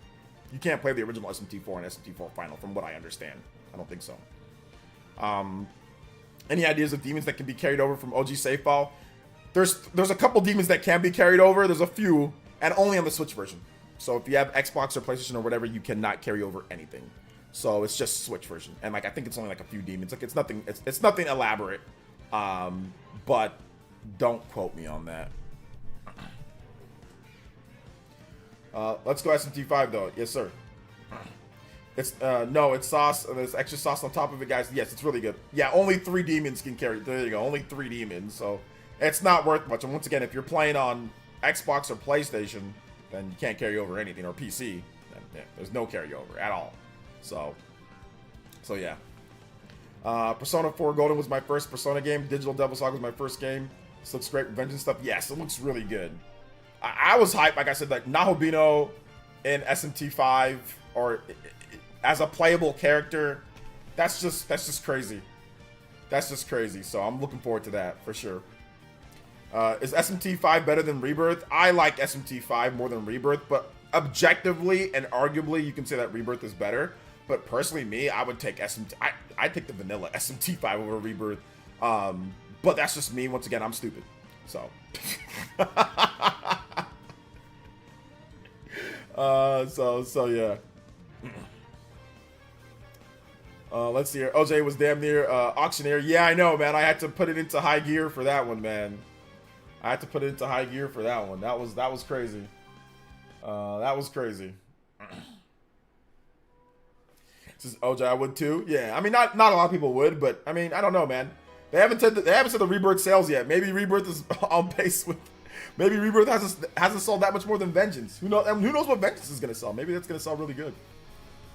Hope to carry over 2 DPS demons, healer from the OG save file. I have the save file from SMT5 cleared game. Excited for this one. Okay, so you're gonna get it on Switch again then. The art style is apart from the art style is worlds apart from SMT. Okay, I agree. SMT5 art style dookies on Rebirth. Rebirth's graphics are obviously really good, but SMT5's art style it's just better. The demons, the way that they look, the shape, like how they like, especially with this PS5 and PC version, how smoothly everything animates and all that. Oh yeah, it dookies on it. But then again, once again, like the open world, like how the world looks and everything, the art, oh, it's not even close in my opinion. I don't think Rebirth is even close. But once again, I'm stupid. Once again, I don't know what I'm talking about. So yeah. it's definitely getting a 94 on Metacritic. I don't think so. I think it's going to be right around where it got before. So I'm guessing that it's going to be, when it first launched, it had like an 87 average. So I'm guessing it's going to be 87, 88, and it's going to stick there. Whereas last time, it started at 87, 88, then dipped all the way to 84. But this time, I think it's going to start out like at 87, 88, and stay at 87, 88. So I think that's going to be the thing. But it's not going to be underneath the original, which is at 84. It's not going to be underneath that. But expect it to be right around, you know, mid to high 80s. That's what I'm expecting. I think SMT5 Vengeance could reach 2 million. I mean, the original reached 1 million. So you add in all the systems plus PC and Switch again. I mean, yeah, I definitely think that 2 million plus is absolutely a thing. So yeah. Nalbino was already strong without the new form, and now we get Demi Fiend as a party member. Yes. Is SMT5 going to sell better on PS5 than Switch? It could, just purely based on the fact that people have already bought the game once and might not want to buy it again on Switch. But I'm guessing Switch will be the best version of the game. I'm guessing it'll be the best-selling version of the game. I'm guessing. OJ, do you think Switch 2 could brute force games? Yeah, I already talked about this. If it's uncapped, yes, it can. Which I think it does have an uncapped frame rate, right? So yeah, I think it could brute force it depending on the situation. But I mean, I'm guessing there might be a patch that was released. Like, I'm guessing Nintendo set up something to where developers can patch their games to run better on Switch 2 because of the architecture and everything. So I'm guessing you'll be able to patch it or some stuff like that. So that's what I'm guessing. Or take advantage, like DLSS mode or something like that. SMT4 does deserve a remake on modern consoles. It does. Vengeance should do well on PS5 and PC. Yeah, I think Vengeance is going to do really well on PS5 and PC. PC, I think, is the hidden market for SMT5. I think SMT5 Vengeance could do best after Switch. It could be best selling on PC. After Switch, I think it could. So yeah, we'll see for sure. We will see for sure. Yeah, the art style is beautiful. The game is great. I'm looking forward to this game so much. I think it's going to be a lot of fun. I cannot wait to play SMT5 Vengeance, man. It is going to be wild. SMT4 Charm comes with a crusty 3DS, bit crushed NPCs and visual novel style. Yeah. I don't know. Like, a remake of that game would be a pretty pricey, and like, if they're going to remake it to look as good as, let's say, SMT3 or SMT5, yeah, that'd be something to where they'd have to take a lot of time and effort to do something like that. But yeah, we'll see, man. We'll see what they do. We'll see what they do for sure. Prefer it that way on the 3DS. Maybe they'll just do like an HD port then. They can just take the same game and then just HD port it over, where some stuff is smoothed out, some stuff still looks the same, and just do it that way. I mean, that's a possibility. You know, they just, you know, just make it look the same, you know. So yeah, I'm getting on Xbox because I need something on that console. Oh man, if I were you, bro, I would. You have a PS5? I'd say buy it on PS5 so you actually get like the game, because it's on Xbox. It's going to be smart delivery. If I'm not correct, it's smart delivery on Xbox. So if you like to buy physical, I would say buy it on PS5 or buy it on Switch. But if you don't care, then obviously Xbox is there for you to buy and play it. Switch version of Vengeance will likely outsell the PS5 version in Japan, at least. Everywhere else is to be decided. Yeah, I'm guessing it's still even on Switch, maybe. But yeah, it's tough because people already bought the game once, you know. Let's see here. Saga Emerald Beyond and Euden are both great JRPGs on Switch. Until eventually pick up both. I mean, Euden has some issues. It's kind of crusty. Saga's a little crusty at times. But yeah, I think once those price drops hit, more people will buy it. But in Japan, at least, Euden definitely sold better on Switch than on PlayStation. So there's that. There's absolutely that. But all right, guys, we are going to wrap it up here. That is our 3 hours of it. So thank you so much, guys. I appreciate you guys coming out to the stream. Appreciate you guys being here. Thank you guys for the new subs, donos. Appreciate all that as well. You guys are incredible. Check out my most recent video where I talked about Metroid, the shocking truth with Metroid Dread to Metroid Prime 4. I talked about that, kind of like a little documentary style video, going over some of the stuff and what Nintendo plans to do going forward with Metroid games. So if you haven't seen that video, check it out. And I want to say thank you guys so much for being here. Big love to Rena. Which, oh my God, Rena, I'm so sorry. I did not put your name up here. Your name, why didn't you tell me, Rena? I totally forgot. Rena, ending the stream is the Stream Gift Ninja. Thank you so much, Rena. I appreciate that. Thank you so much for your 5 gifted members. Big love to Random Entertainment. And for the JoJo's, huge donos today. Thank you, Jacob Dressback. Shout outs to everybody. Christian Miro with multiple donos. Roggy Froggy with the 47 months. Appreciate that, man. Demi Crow with the membership. Jacob Dressback. Christian Nintendo 34 months. Street Sharks. Crispy Tofu. Yak Diesel. Santiago with the raid. Christian Miro once again. Shinru. Anthony Cooper with the 2. Thank you so much, Anthony. I appreciate you, brother. Velvet. Sicilian Gamer. Random Entertainment once again with the multiple donos. David V with the big 20 as well. Stream Ninja. David V, thank you so much for your support. We had a Rena with the lucky 7s. David V with the lucky 7s. Thank you guys for your support. Patched Up Gaming. Thank you so much for your support, guys. It really means a lot. Maverick. Casual Noob. Kevin the Speedster. Thank you so much, man. Thank you so much, Kevin the Speedster. Vice with the big 10 as well. Appreciate that. Love you guys. You guys are incredible. And thank you so much. Silk Reese over there on Twitch. Appreciate that, guys. So thank you for your support. I was to say thank you to everybody here. I'm not gonna carry over any demons because I'm gonna be playing the game on PS5 and I can't carry over any demons. So I'll just be playing it fresh, just brand new. So thank you guys so much for your support. Thank you guys for being awesome. Thank you, Gil. So that's to everybody here, the Elite Ninjas, everybody that has a badge next to their name, everybody that stood by here chatting. Thank you guys so much. Epic Globster, Iskal, Gil, Paulo, Dragon Gamer, Creosin Bomb. Thank you so much, guys. Ninty Prince, Dash, Pain Uchiha, MGD, Cern Foxtail, Common Spidey. I like SMT 5 more than Persona 5, me personally. But Persona 5 is objectively a better game. Dat Boy, thank you so much. Rena once again. Triple X 2600, Mr. Super, Master Car, Shadow Ryu. Thank you so much, Nathan. Oh my God, all of you guys. Thank you so much. Sage Player, so many people here today. 300 plus people here at our peak. Thank you so much. Nin, Swayon, Wasei. Thank you. 1000 Year, J2 Blue, Roggy Froggy, Dior. Thank you guys. Thank you for your thank you so much for your support today. I really appreciate it. Party Man, Luano. Thank you. We'll be back tomorrow, guys. We might do an early stream and a late night stream tomorrow because tomorrow's Friday, so I'm seeing my daughter.